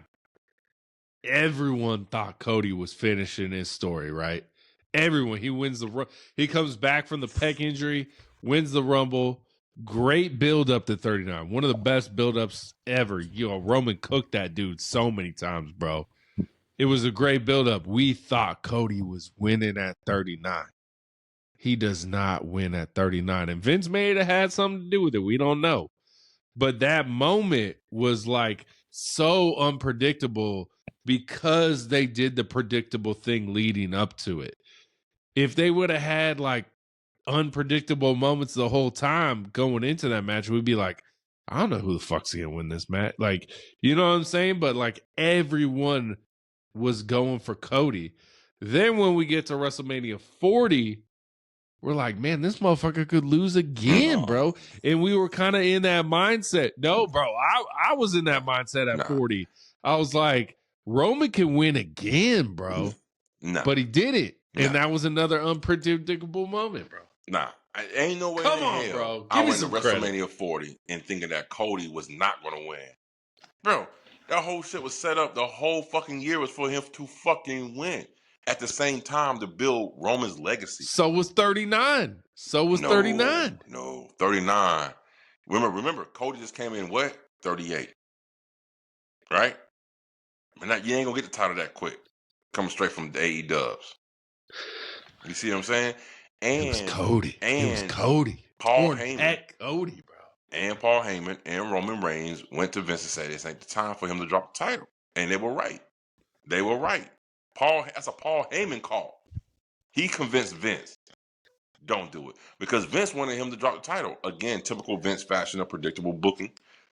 But Paul Heyman and Roman was like, nah, this ain't the time. We still got a lot of juice in this bloodline storyline. Let it play out. And that was the smartest thing that they done, because that's when it created Jey Uso. It made Cody a bigger star, because people was like, how dare you take our Cody Rhodes from us, and we're going to get behind him and we're going to do it. You know, it was the right call. But everyone thought Cody was winning at 39. No, I didn't think he was winning. I didn't think he was winning. Stop. I didn't think he was winning. Stop. I never got that feeling that he was going to beat Roman, because I felt like the train, the Roman Reigns train, the bloodline train was too powerful. I was like, there's no way you knock off your number one for somebody who just came from AEW a year ago, and you want to, nah, ain't no way. So when he lost, I wasn't surprised, but I knew when he lost, they said they're going to run it back next year, and he did win it at 40, because it builds Roman. And it also builds Cody, the sympathy builds up more. This, matter of fact, him losing at 39 did better justice for Cody, because it made him the number one white meat baby face in the company. If he would have won at 39, he wouldn't have been as big of a baby face as he is now. But because of that fucking win, that loss at 39, and then the win at 40, we had 2 years to get behind this man and try to hope him and push him to victory. And that's what happened. That's why he was the biggest baby. That's why he's the biggest baby face in the company right now. Kind of, a little bit. I don't know. Based off what Saudi, you motherfuckers booing and shit. They booing Jay. Jay come out the damn car. They booing Jay to the run. Like, what the hell's going on around here, bro? Yeah. But then he comes out. Everybody doing this. Again, what's going on? But that's a whole other story. That's in La La Land. That's La La Land. Shit. All right. We'll talk about it tomorrow night. Now stay tuned. All right, let's do this Collision, bro. Okay, Collision starts off something that we haven't talked about for the last couple of weeks, because it just always sticks in my mind. But Great new intro theme song, bro. This shit is like a fucking party. It's like a fucking party.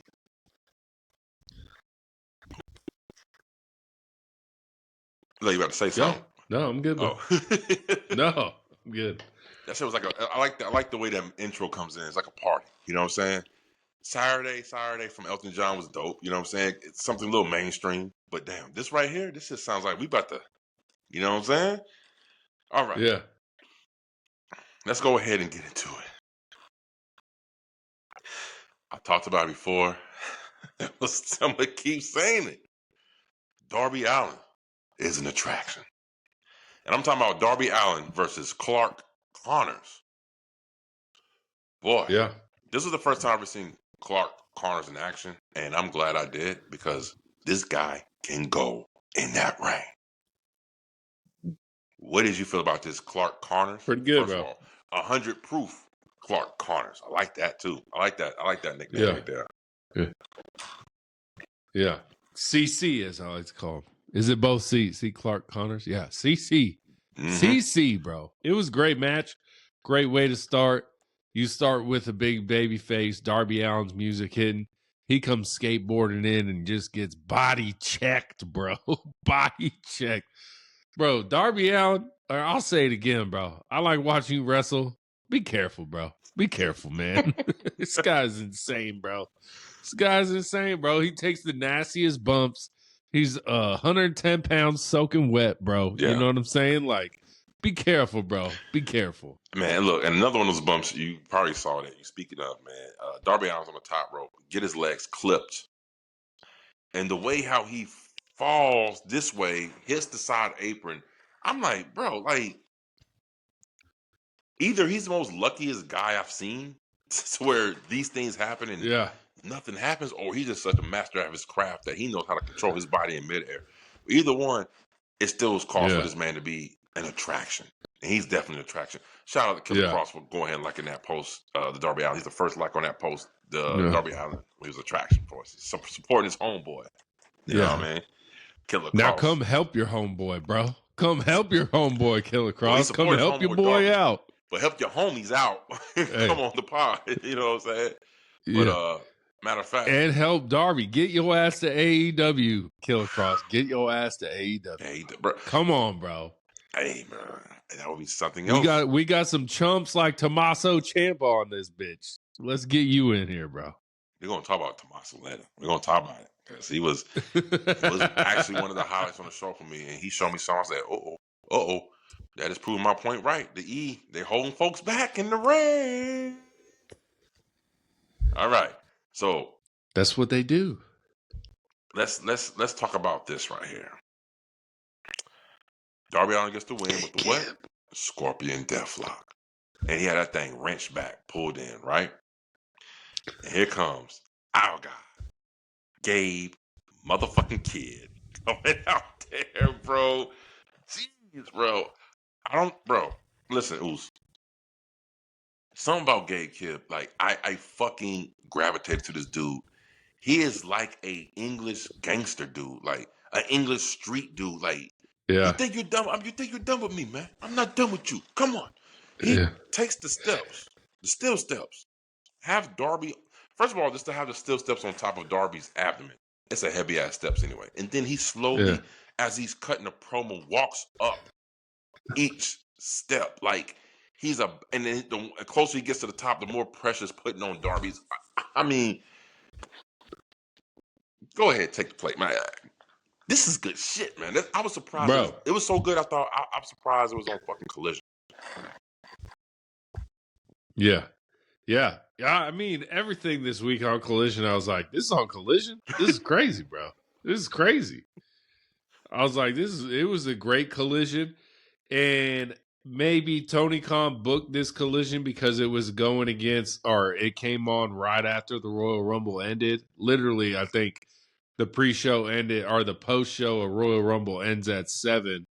Collision comes on 8 o'clock on the East Coast.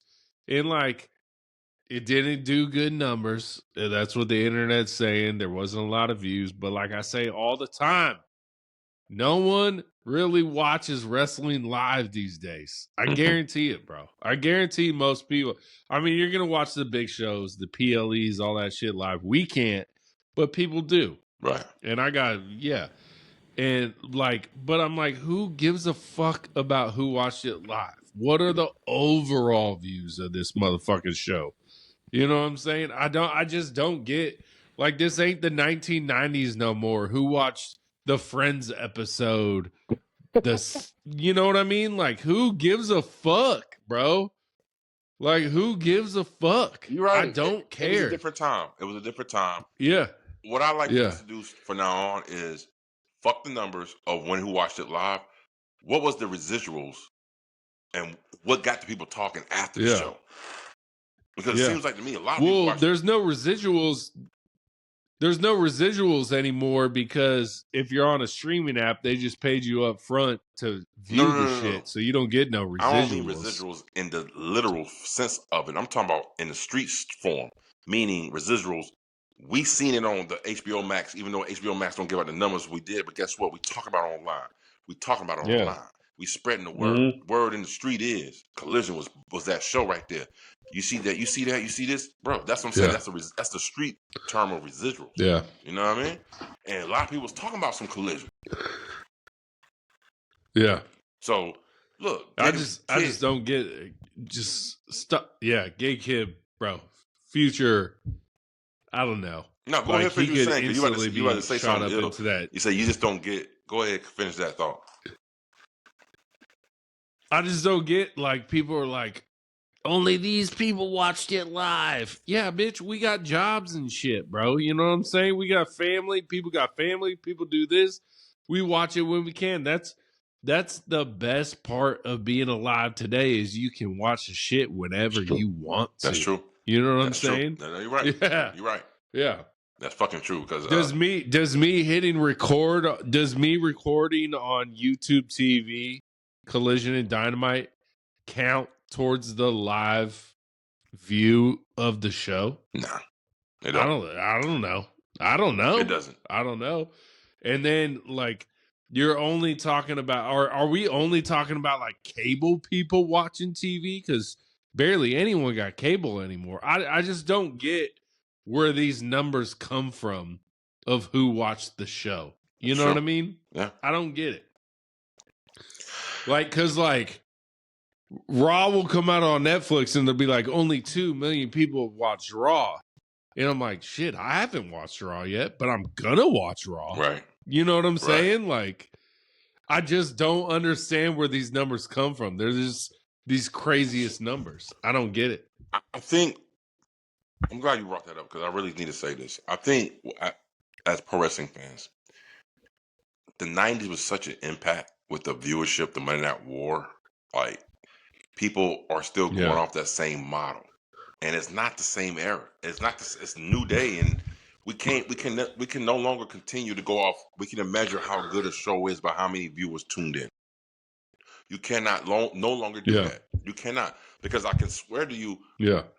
If you do that off of how Raw was just 2 years ago into how it is right now on Netflix, that means every episode of Raw has been ass, and that's not been true. I haven't seen a couple of great episodes on Raw. Yeah. And from start to finish. You understand what I'm saying? So that's why on the 44 HEELZ podcast, we ain't tripping off no goddamn NIMBYs. You know what I'm saying? Yeah. Because you know why? But the internet really cares about the viewership. Well, just the people who hates on it. But I'm telling you right now. Yeah. Because every time we done watch AEW from 2025 all the way to 2026, overall, that promotion has delivered all D-time. So, you know what I'm saying? And people online to start swaying. I still see people, I'm about to give AEW for the first time a try. Y'all let me know what you wanted to catch up on. Bro, I just want to tell people who, first of all, that motherfucker said, where do I start? I said, now, bro. You ain't gotta, don't go back. Just start watching now. My boy Arnaldo is like, he's like, I just don't know where to get into the storyline. I said, just start now, bro. Just start now. And It'll take 2, 3, 4 weeks to get everything that's going on, but you'll be all right, bro. You'll be all right. You, of all people, should be able to tell these folks what to fucking do. Because you wasn't watching and you just jumped in. Just like you said, just start now and then it will eventually come to play. Yeah. You'll get it. You'll get it. I promise you'll get it eventually. Shit. Even me getting back, like every wrestling fan has a story about how they stopped watching and then they started watching again.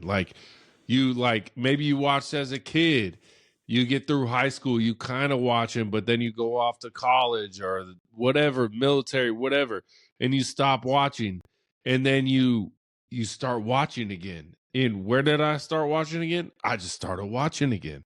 And then I was like, oh, I don't understand that right now, but eventually that storyline will end, or they'll make it relevant, or you just got to start watching now, bro. Just start watching now.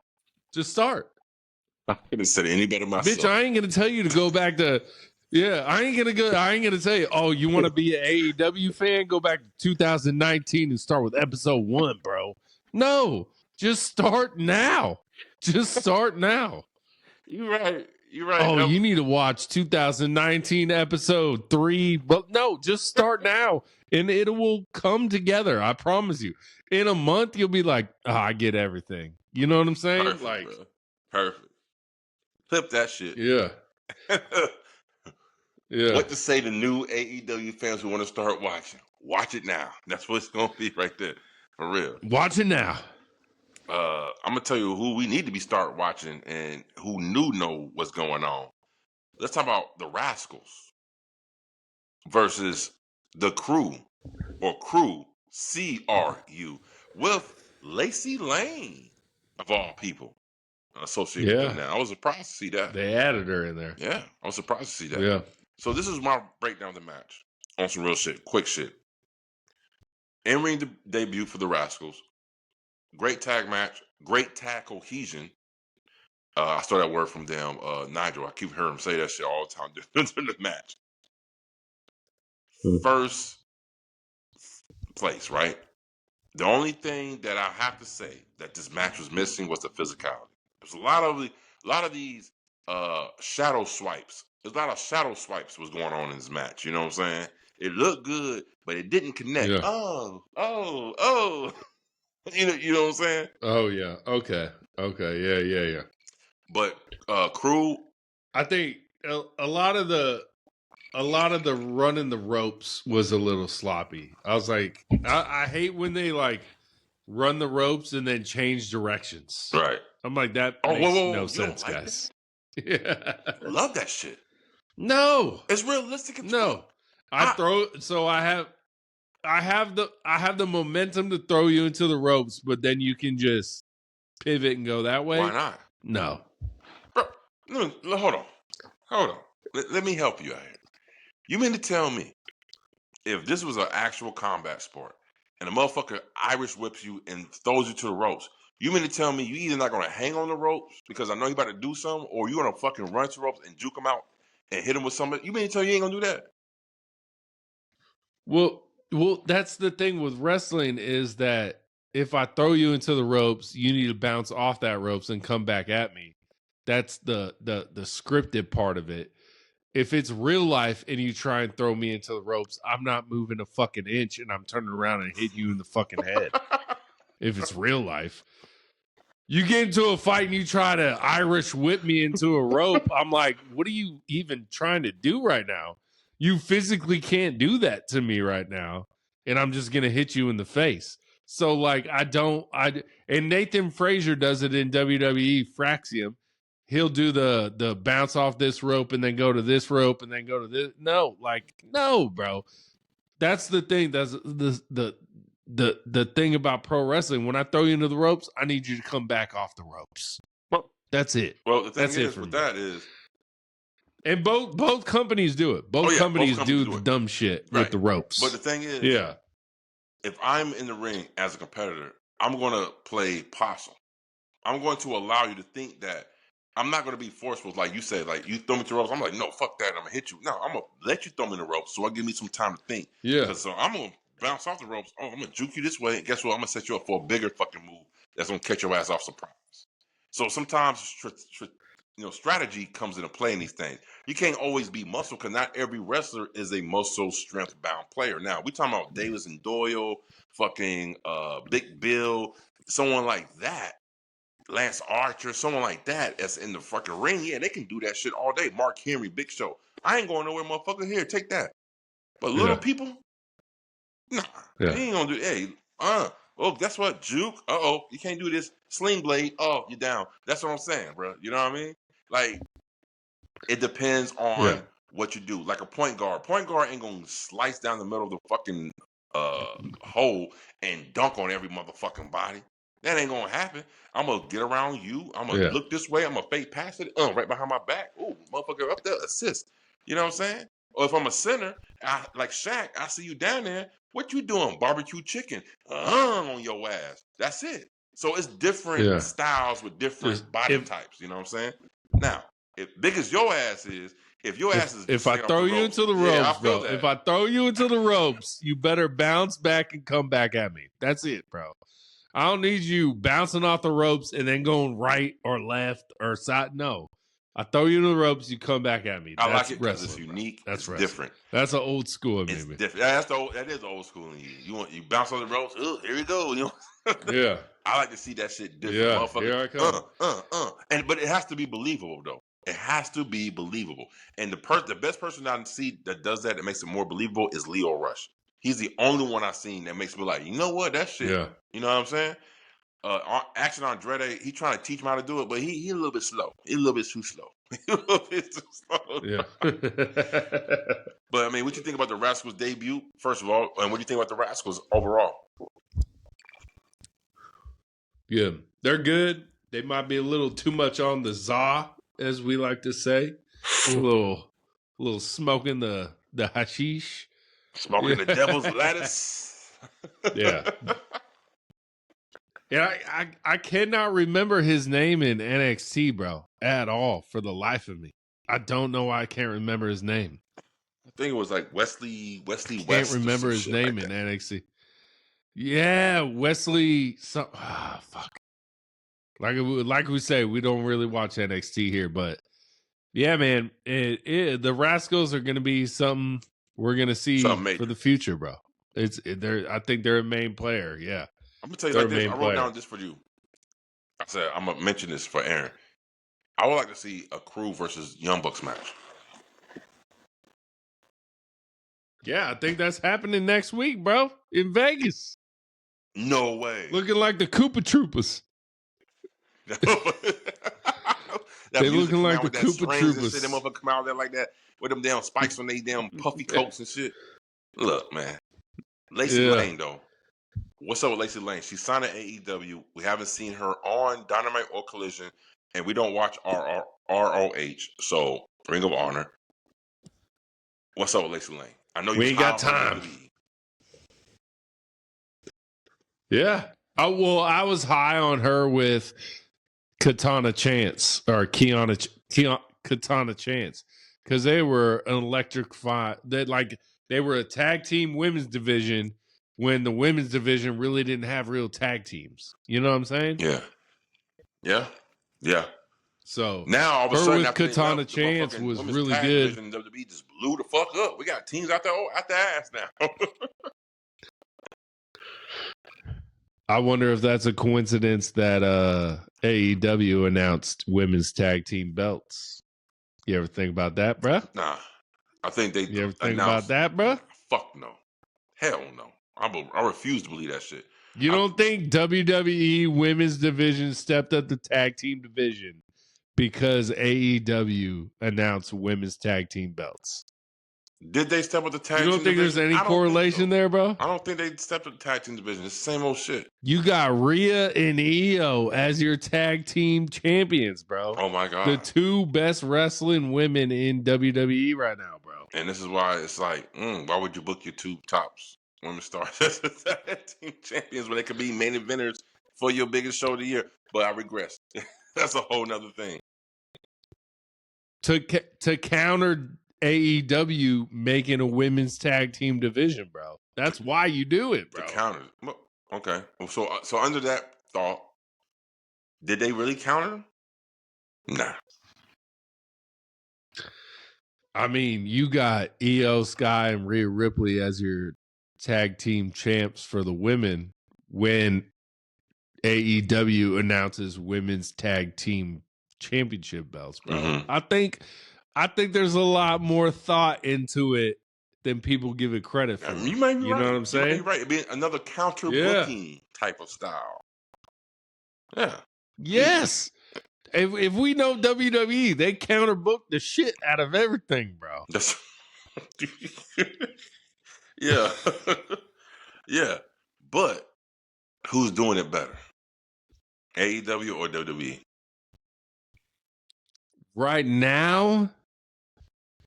Yeah, take the whole division and Harley Cameron is one half of the tag team champs right now, bro. That's true. Who's doing it better? Who's doing it better? See, the AEW. No. I'm gonna tell you why. If AEW would have been doing it better, it would be Megan Bayne and Penelope Ford. Oh, that's coming. Trust me, it's coming. Trust me. After what I seen from it's coming. It's coming. But I say this: why AEW doing it better? Yeah. Because that's what they say. We ain't gotta put the titles on our top two women of the company. Ain't gonna be Mercedes Moné and Toni Storm tag teaming together on the titles. We can put them on Willow Nightingale and Cameron, and we can still make this motherfucker pop. That's how you know you're doing it better. Yeah. I don't know, bro. Yeah. I give the edge to WWE right now, bro. Yeah, okay, but so outside of Rhea and fucking Io and Charlotte, Kabuki Warriors, and fucking Alexa Bliss, Liv, Roxanne, those are the top teams right there, right? Who else? Yeah. See, I don't want to bring it up, and I'm not going to because I don't want to ruin anything for you, but the Royal Rumble. Okay. Don't say no more. Don't say no more, bro. Don't say no more, bro. don't say no more, man. Yeah. You'll see, bro. You'll see. All right.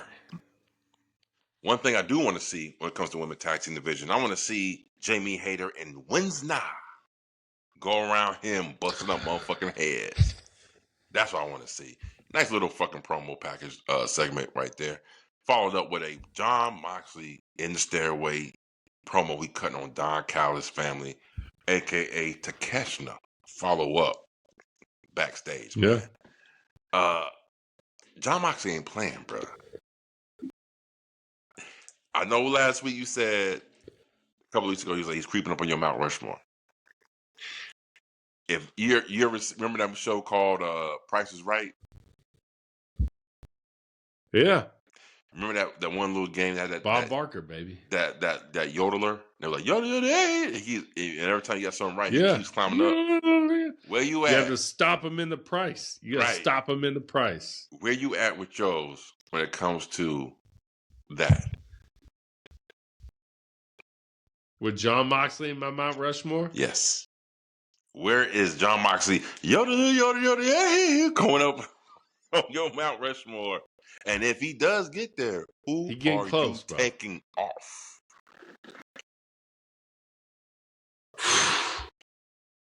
Damn, bro, that's tough. All right, go. So that's tough, bro. Go ahead, tell the folks who is your Mount Rushmore in WWE. Tell your folk. Triple H, Roman, Triple H. He ain't leaving. Edge. Shit, he taking Edge off. I just said it. Damn. He taking Edge off.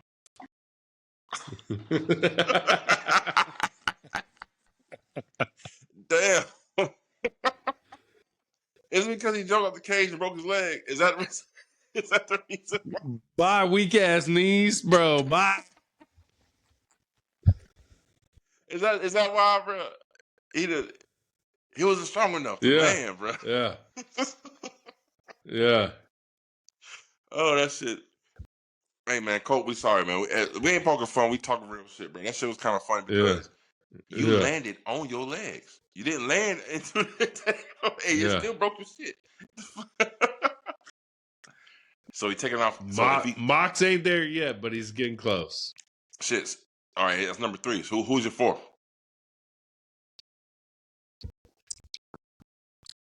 Shit, who was it? I've changed it so many times. Was it Bret Hart? Fuck. I mean, I thought Bret Hart, the second time we did it, I took him off. You did. Fuck.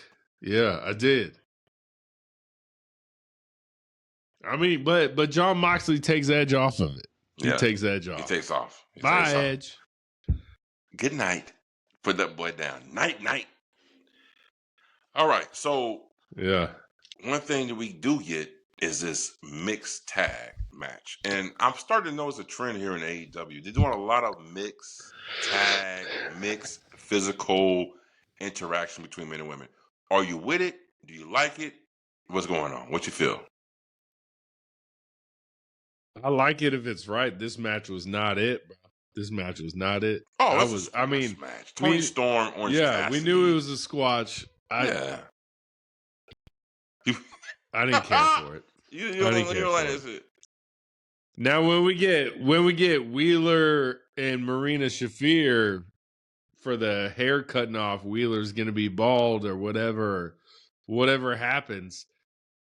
I'm here for it. And I like how they said one of you will lose your hair. It didn't have to be both of them. Right. So the person who gets pinned, the person who gets pinned is the one who has to shave their head. So it's Wheeler Yuta, Marina Shafir versus Orange Cassidy. It's going to be Wheeler. It's going to be Wheeler. It's so obvious it's going to be Wheeler. Wheeler about to be Snow Globe in this thing. That's what he about to be, bro. Milk Dud. That's what you going to call him. Yeah. It's about to be Wheeler, man. What'd you feel about this whole segment? What'd you feel about this whole thing? Is it something you're looking forward to? Like, what's up, man? What's your feelings, man? Toni Storm went from one of the most popular women in professional wrestling. Even WWE wrestlers wish they could wrestle Toni Storm. Right. To her being in a mixed tag team match to get her hair, or the loser's hair cut off, which is going to be Wheeler. Right. That's sort of like how... It's not good, bro. It's not good. No, it's not. I guess by your standards, but I guess it's sort of like how Rhea Ripley used to be the number one woman. Now she's in the tag team with Io Sky, which is the second, probably most popular woman in her company, and it's not good, man. That's not good. What the fuck you talking about, That is good, bro. What you talking about? Good. What are you talking about? If Rhea was in a hair cutting match off, there'd be a lot of backlash online, bro.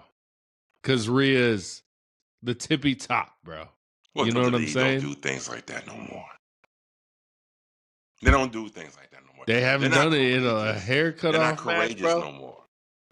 When Vince was booking, Vince don't give a damn. I'll cut my own hair. Donald Trump, I don't give a damn. I don't, you know what I'm saying? No matter what Donald Trump cut it off, bro. Yeah, bro. Yeah.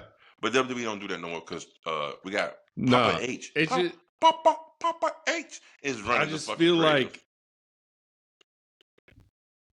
Toni Storm should not be in this storyline right now.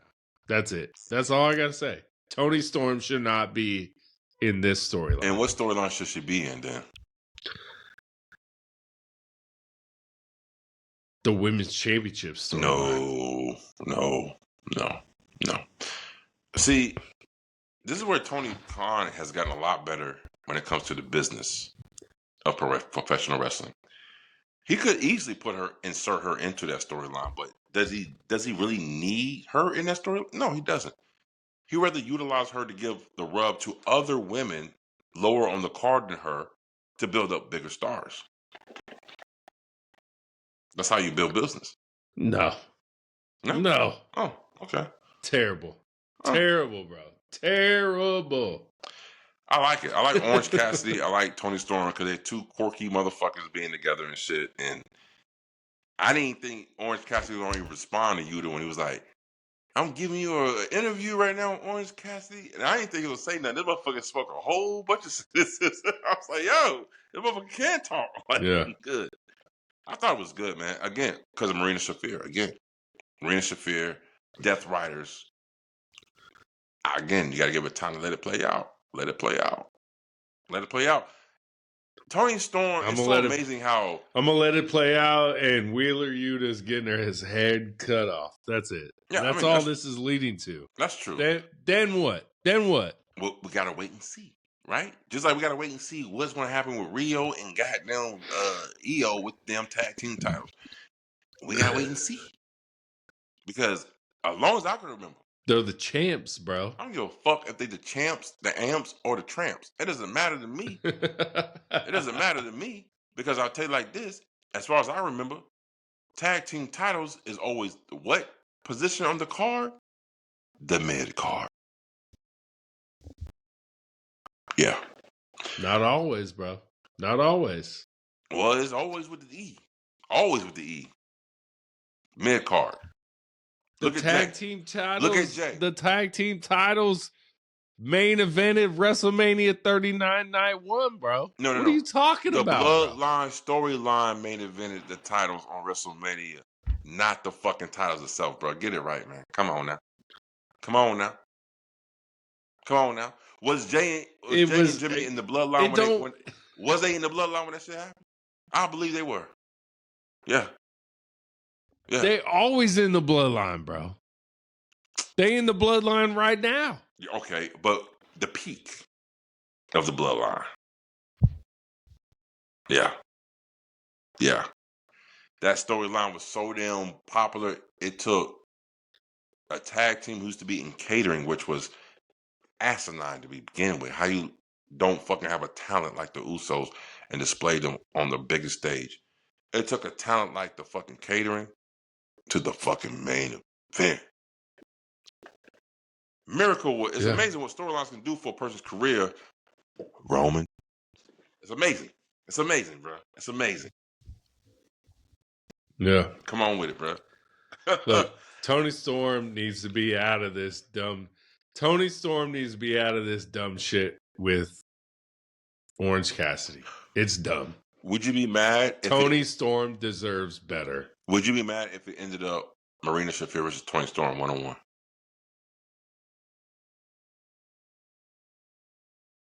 For what?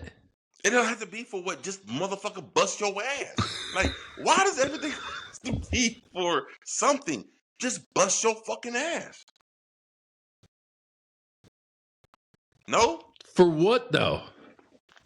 What do you mean for what? So if Tony beats Marina Shafir beats Tony, then what? It's busting your ass time. And guess what's going to happen? Now we're talking about rankings of the women's championship. Yeah. Feel me? And Tony Storm should be at the top. Especially with, like, who's next for Chris Statlander? Tekla again? We don't know yet. We do know because the way... Yeah, we know the way Collision ended. It looks like Tekla again. We'll see. We don't know. We'll see. But like I said before, if it is Tekla, that just proves my fucking theory right when I said Tekla's going to be the one carrying that title in all in, bro. I'm telling you. Bro, no. Bro, we said it many times on this podcast that Tony Storm is the best women's wrestler in the game right now, right? Best women's the persona. Whole package. Persona. Yeah, well, I'm the one that critiques her in-ring ability, but yes. Much, yeah. But we can agree that her persona But her persona, everything. Right. Yeah. And we're just having her in a mixed tag with Orange Cassidy. Come on, bro. But what's the difference between that and fucking Rhea and Io being a fucking tag team now? Because they're the two best women wrestlers in the world right now. And like I said previously, they're trying to counter book AEW having the women's tag team championships. That's what they're doing right now, bro. So based off your theory, if the E is trying to counter book AEW based off this shit, that means AEW more powerful than we think to make the motherfuckers change lanes and counter book what the fuck they doing. Yeah. Exactly. Yeah, I know. But I just don't understand why you don't. I just don't understand why you don't have Megan Bain versus Toni Storm right now. It just makes no sense. Look, we got a lot of time in between time. And I wrote this down for you on some real shit. This is the answer to your question. We had what? Maximum Carnage. Now we're going to follow up with Grand Slam Australia. Who needs a pay-per-view when you got two big events like that in between the next pay-per-view? And I'll be honest with you, I didn't even realize Grand Slam was coming up until fucking Toni Storm said something about that shit. I said, wait a minute, Grand Slam coming up in 2 weeks? When she said 2 weeks, I thought she was talking about Revolution. I was like, she got a damn timetable fucked up. Nah. She talking about Grand Slam. I said, oh shit.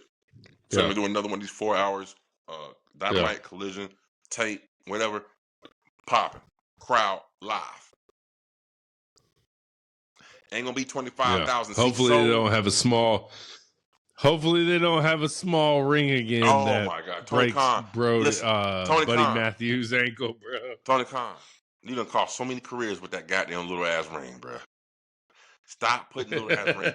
Make sure you ain't gotta call Kyle Fletcher no more. Because Kyle Fletcher's the one who got that little ass ring for last minute type of shit, right?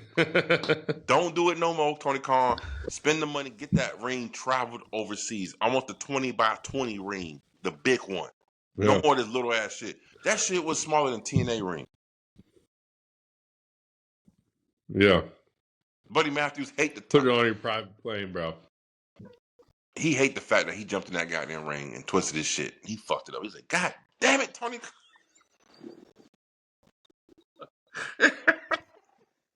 Word on the street is as soon as he hit his ankle, he cursed out Tony Khan. God damn it, Tony.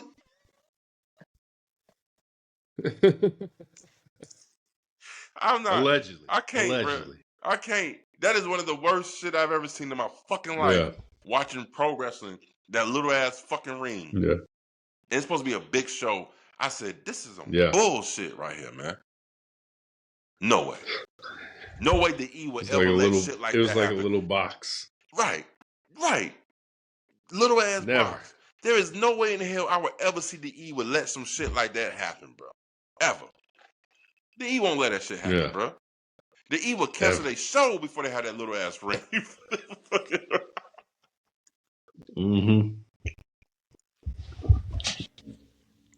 Hell yeah, bro. That's what I'm saying, man. All right. Let's go ahead and get to that. After that, Psycho Killer, Tommaso Ciampa versus Mark Briscoe for the TNT Championship. What a match, bro. I really was low in this match going in, but I guess Tommaso told me wrong. I guess it was the E holding him back because he showed me some things in this ring that I didn't think he can do. What a great match, bro. I see you tilting your head sideways like you tipping on fofos. You may be from Texas, but you ain't from Houston, but you say you from Dallas. What's going on with you, man? I mean, this was just rate the match itself. Tony Khan's rate the match. It was a good match. It wasn't like it wasn't. I mean, there were some good spots that like the Froggy bow through the table. It was like he was waiting for him. Like we hate here, we hate it here on the 404 HEELZ. Now he wait for it. He motherfucker jumped up in there with his ass. He jumped up. Come on, get me. Yeah. So like I felt like Tony Khan kind of took this personal that it was like all these people that are like Tony fumbled. So this is a way to be like AEW fumbled. And it's just like, no, they didn't. Like I just don't think this run with Tommaso Ciampa is going to be good. And you made Mark Briscoe, who's been an AEW ride or die, a traditional or a transitional champion, bro.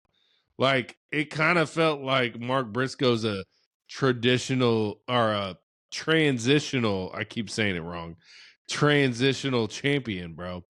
I feel like this is a way for Tony Khan to kind of stick it to WWE that y'all fumbled Tommaso Ciampa. When in realistically, I don't think AEW is going to really be behind Tommaso Ciampa for much long. The fans, in my opinion. Okay. I mean, you might have a point there because, like I said, I mean, I wasn't too fond of the 2 times he did it. First time he did it, he jumped up in the man's arm for the froggy bowl from the outside onto the fucking table. And then he did it again when he did a froggy bowl off the top rope and he fucking jumped up in his arms and said, I don't like to see my cooperation suck so fucking blatant. If I'm watching pro wrestling, don't let the cooperation see so blatant because that takes away the magic of pro wrestling. And that's one thing I will say. But do I think they have a better run in AEW than in WWE main roster? Fuck yeah. He's going to have one better run. He's going to have a better run. He already got a belt, bro. He didn't have a belt. Singles title. Tag team titles. Yeah. You know, that's it. Yeah.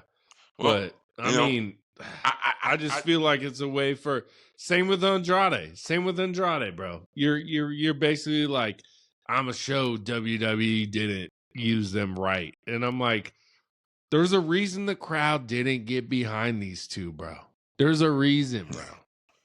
And there's a reason why. I don't think it's the booking. I think it's just the character work. Well, I mean, you might be right because it might be the character work because that's the reason why WWE crowd still ain't got behind Miro or fucking Aleister Black. Hello. Yeah. It's like, this ain't working, bro. It ain't working. But I tell you what, I feel like Andrade is working a whole lot better than his return back to WWE and AEW right now. You can't even give me one significant win he had in WWE when he came back. I give you, he already has one over Swerve. Andrade? Yeah.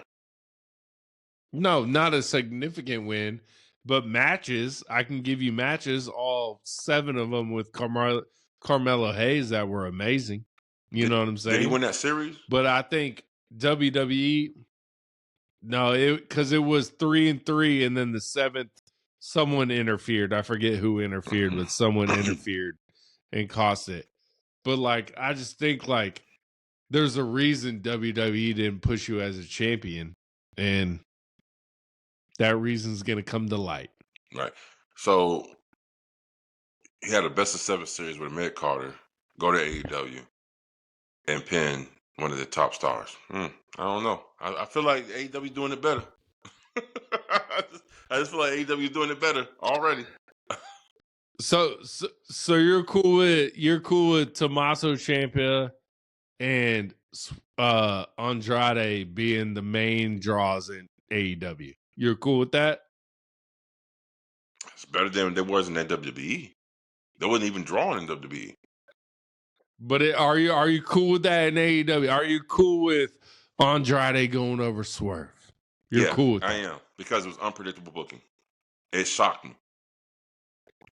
I don't want my unpredictable booking was Tommaso Ciampa over Mark Briscoe. You're cool with that? You're like, fuck yeah, push Tommaso Ciampa over Mark Briscoe. Yeah, because you know why? History. Remember I told you he had a stint in ROH? With the Briscoe, with them boys? Tommaso Ciampa? History. Ain't gotta be, again, and it don't have to be a storyline. That's why people are saying, holy shit, when they fucking face off in the ring, because there's history between them two. I just kind of feel like Tony Khan is mad about the fumbled this, fumbled that, fumbled this, so he's gonna show WWE. But who did he fumble that though? They fumbled these people. Who did he fumble that they is so big in WWE that they wasn't in the AEW?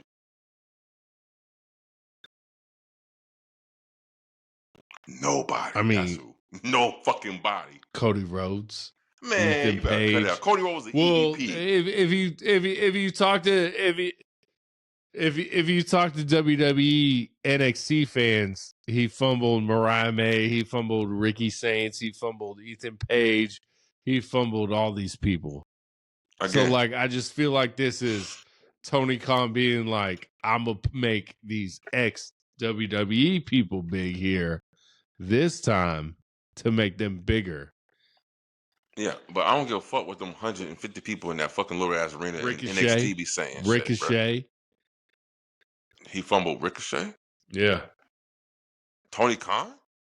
No, WWE fumble. I'm saying, like, Ricochet. who did Tony Khan have on this roster that transferred to WWE that they say he fumbled that's so fucking relevant right now? I mean, not a damn motherfucker. Not in our eyes, no one. No one. In our eyes, no one. But in WWE minds, there's the Aleister Blacks, like people, like, you know how tribalism is, bro. You know what I'm saying? The tribalism is running rampant. I'm asking you. So, like, anytime we see Aleister Black with a good gimmick. With Killer Cross's gimmick, yeah. So, I'm asking you, who in your eyes do you feel like, oh my God, there was this way in AEW and they came to WWE and they're like this? Who? No one. I'm speaking on the IWC. Exactly. No motherfucking body. Bro. Yeah, that's what I'm saying. But this is what I'm saying. So, like, in the whole IWC, they're saying Ricky Saints is better in WWE. Ethan Page is better in WWE. Blake Monroe's better in WWE. So this is now Tony Khan's opportunity to say these people are better in AEW. It's like his opportunity. Right. I see what you're saying. You know what I mean? I see what you're saying. But in reality, we both know that shit ain't true. We both know that shit ain't true, right? Because in reality, the only person who leapfrogged from AEW to WWE, and even in NXT, let's go ahead and say that, and that's shine a lot brighter than it was in AEW, was fucking Ethan Page. That's it. And he's still ain't even on the fucking main roster, so I don't even know that shit counts. Still crazy work. He needs to be in the main roster instantly. You know what I'm saying? So Ricky Stanks, he ain't it. He ain't it. He's still over there. Mariah May, aka Blake Monroe. She ain't it. She's still over there. You know what I'm saying? Like, come on, man. Yeah. How you go from Tony Storm, damn near a headline Revolution, one of the best pay-per-view in 2025. Ain't just saying it. Sports Illustrated said it. And ESPN said it. Yeah. So, I implore you, man. I don't know. I just feel like Tony Khan is a smarter fucking person than fucking Triple H when it comes to booking and seeing talent. He has a fucking real life. I think Triple H is one of those type of dudes, just because they feel like they was doing it, they feel like they know shit. But the problem is, when you in the fucking machine of WWE, you only live WWE and breathe WWE. You don't see anything outside of the fucking network. That's how Tony Khan got the leg up on the fucking E, because while there was only word about the E, Tony Khan watched the E. Tony Khan watched ECW. Tony Khan watched New Japan. Tony Khan watched ROH. He watched all these other promotions and can, from the top of his head, about their history. And I think that's what Triple H is falling behind on, because the only thing he knows is WWE. Tony Khan knows it worldwide. Yeah. In my only argument, Ricochet's the national champion. Tommaso Ciamp is the TBS champion. And now Andrade has a chance at the world championship. Right. He kind of pushing these WWE guys, man. He kind of pushing them, bro. So you mean to tell me, as a booker of your upstart company, it's only been in existence for 7 years, you got talent that comes off of a major brand like WWE that's got a lot of eyes on them, there's no way you would showcase them? Not if I have people like Swerve, and Swerve was in, he really wasn't a big star in WWE. No, he wasn't. Not if I got people like Hangman. Not if I got people like Kenny Omega.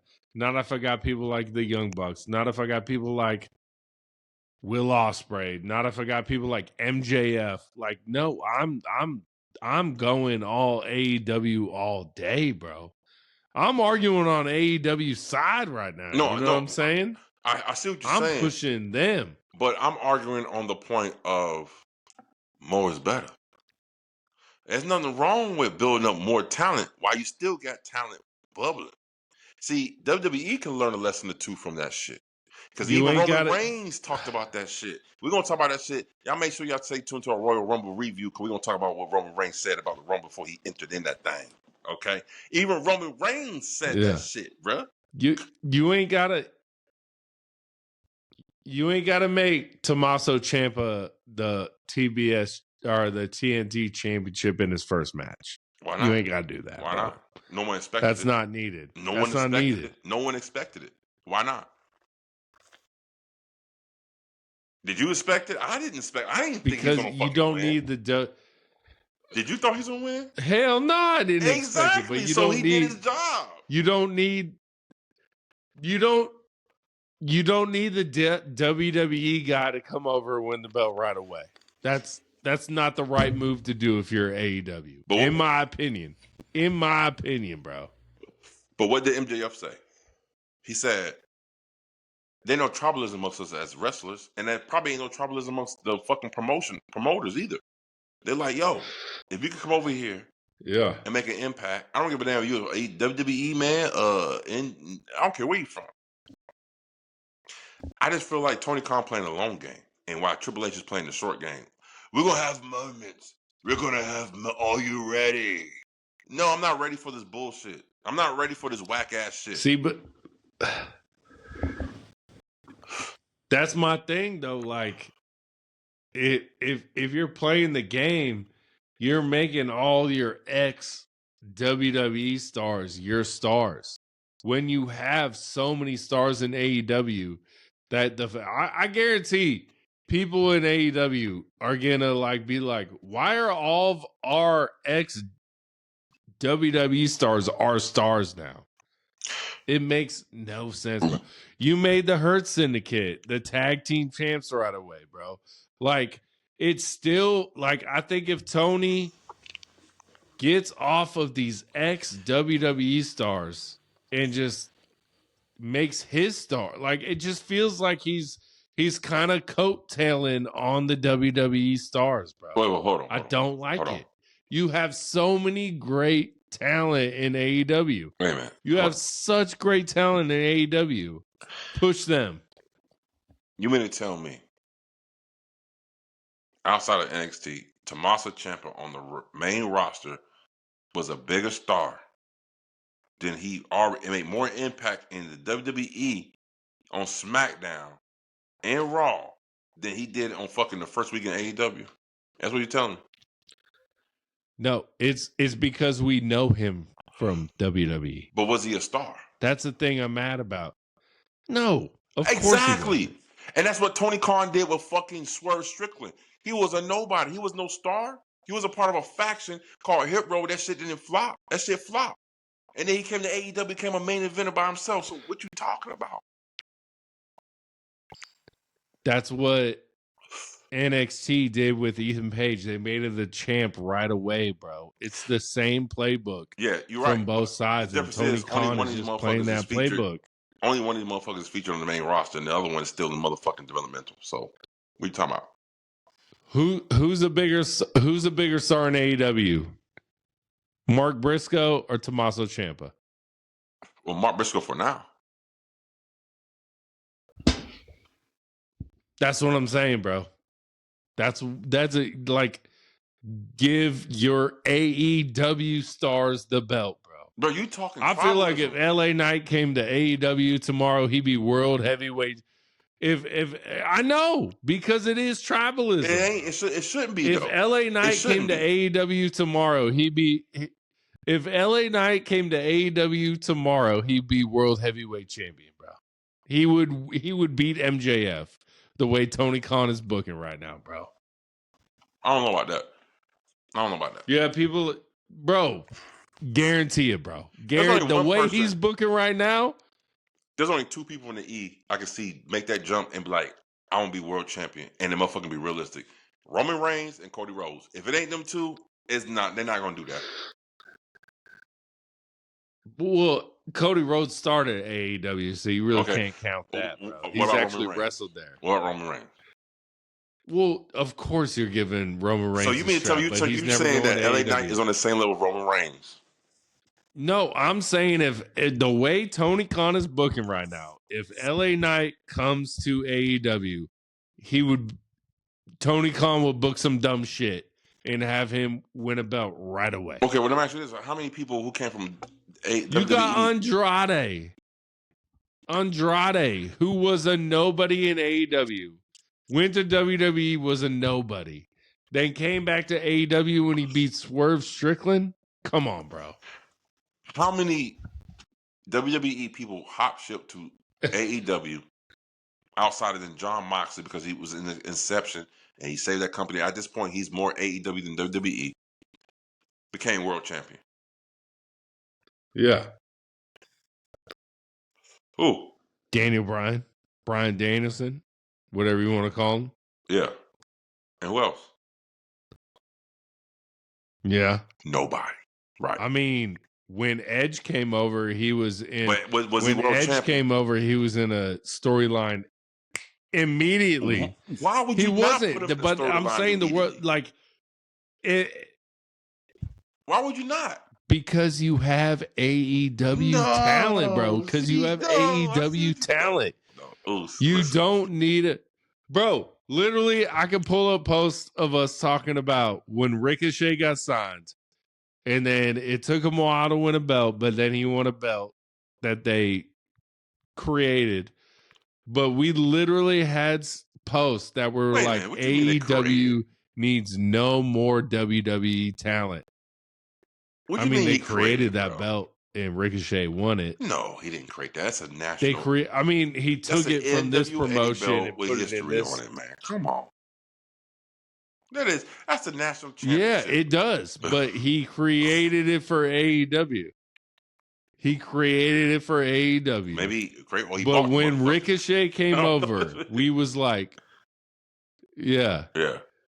We was like, AEW needs no more WWE talent. And now we have Andrade coming back over. I know he was with AEW so he really don't count. But now he's coming back over. He beat Swerve Strickland, which is great. If Andrade stayed in AEW his whole career, he would not have beat Swerve Strickland at all.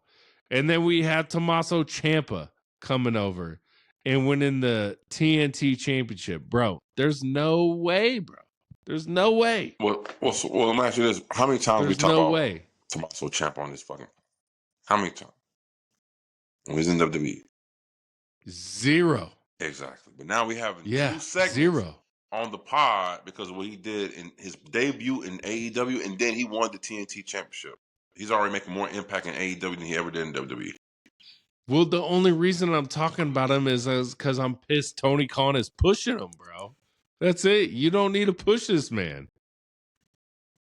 You don't need to push this man. So if he's not a TNT champion, who else would be a TNT champion outside of Mark Briscoe?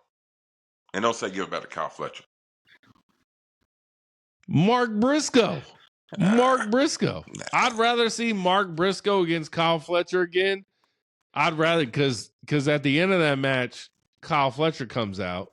I'd rather see Kyle Fletcher versus Mark Briscoe again besides Tommaso Ciampa. It's so crazy how you're a Tommaso Ciampa fan. No. That he's in AEW, bro. Listen. I never said I was a fan. I just said that from him debuting and how he performed in that match with Mark Briscoe, that's better than anything I've seen him done in the WWE outside of NXT Black and Gold. But I'm saying the main roster wise, I was more intrigued with this shit. Because trust me, when he first came, I was like, oh, this guy? I wasn't like, I wasn't popping for that shit. It was like, this guy? Okay, cool. Let's see what he do. And now that I see what he's done with just one match with Mark Briscoe, I've never seen him perform that good in the main roster when he was in the E, bro. Let's keep it a buck. So I'm being honest. And I feel like with him being the TNT champion, we don't know where it's going to go because the TNT Championship is sort of like the U.S. Championship at WWE. It changes hands every couple of months, every couple of weeks, depending on who they have up next, bro. The only person who I seen keep that shit long was our guy, Kyle Fletcher. Yeah. You know what I mean? So we don't know. Maybe, you know? I'm just saying, Tony Khan quit pushing WWE people, bro. We don't need it. We're good. Damn, that's and I'm crazy. a WWE fan, bro. Yeah, I mean, look, we're the 4-4 Heels podcast, first of all, before we any of these things. So we keep it 100. That's what we do. But I'm saying, who else in the AEW you want to see push over Tommaso Ciampa? Who else that hasn't been pushed? Like I would have liked to see him and Kyle Fletcher go back. But Kyle Fletcher El Clone rematch because how close he was. Nah, I ain't gonna let you keep skip. You just told me a couple weeks ago, and we had a whole debate about how you feel like Kyle Fletcher is past the TNT Championship. He don't need to be involved with it no more because he needs to be in the World Heavyweight Championship picture, right? He is. Okay. So what you telling me right now then?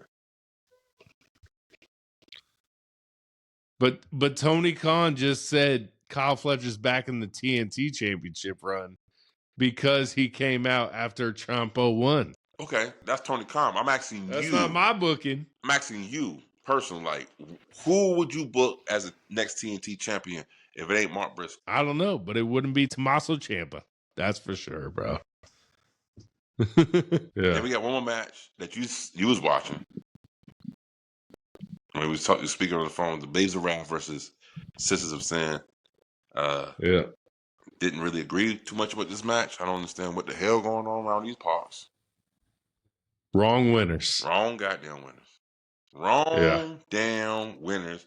How you don't put the straps on these two young ladies, I don't know.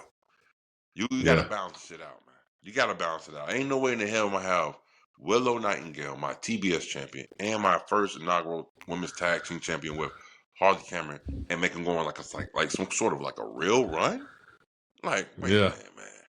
Those would be my not because of Willow Nightingale, because I love Willow, but because of Harley Cameron and her limited ability in that ring.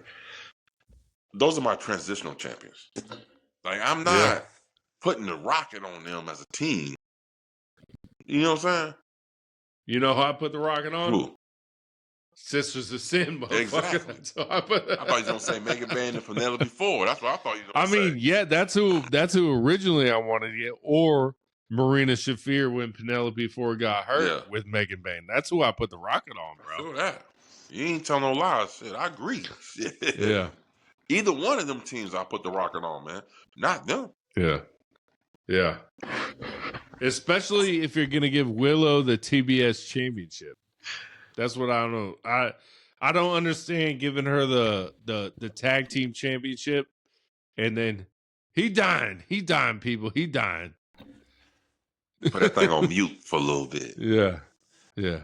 He got that cough button. Got to, man. But yeah, I don't get putting the tag team belts on him and then giving Willow the TBS championship. Yeah, because she's got to either defend that title or like it makes no sense. I mean, that's cool. That's why. But that's why I thought they were gonna lose. Yeah, that's why I thought they were gonna lose to Sisters of Sin because they're like a real tag team. Real tag team, not a throw together tag team. Yeah. You know, we've seen shit like that happen all throughout professional wrestling history. Like these throw together tag teams actually become these champions. Off top of the head, recently, Brody King Bandito throw together tag team had a little run. One of my favorite throw together tag teams of all time is Kane and X-Pac. I just love that. I don't know why.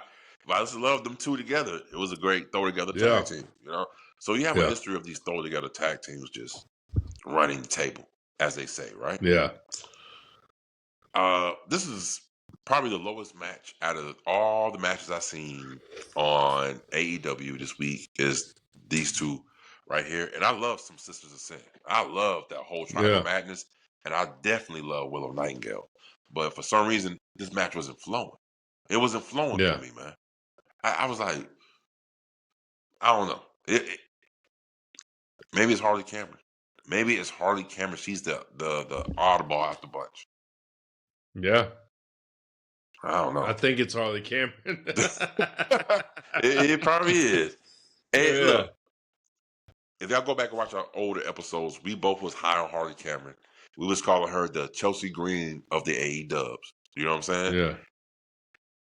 Just in that ring. I think she a lot of green. I ain't gonna say little. She green. Needs some work. She needs some work. Green. You know what I'm saying? She green in that ring. So she needs a little bit more tutelage, as they say. Yeah. You know. Yeah. Ugh. Well. And Willow would be a bigger star if she just defends that TBS championship by herself. Exactly. You're right. Yeah. You're right. Yeah. So no. But that was that AEW for the week. Y'all tell us what you think. Like, comment, subscribe. Now go ahead and sit down, sip your little libation, and realize there's a 44 HEELZ podcast coming to you live, and we ain't never told no goddamn lie. So we're gonna keep it 100. Y'all make sure y'all keep it true. Until next time, peace. Yeah,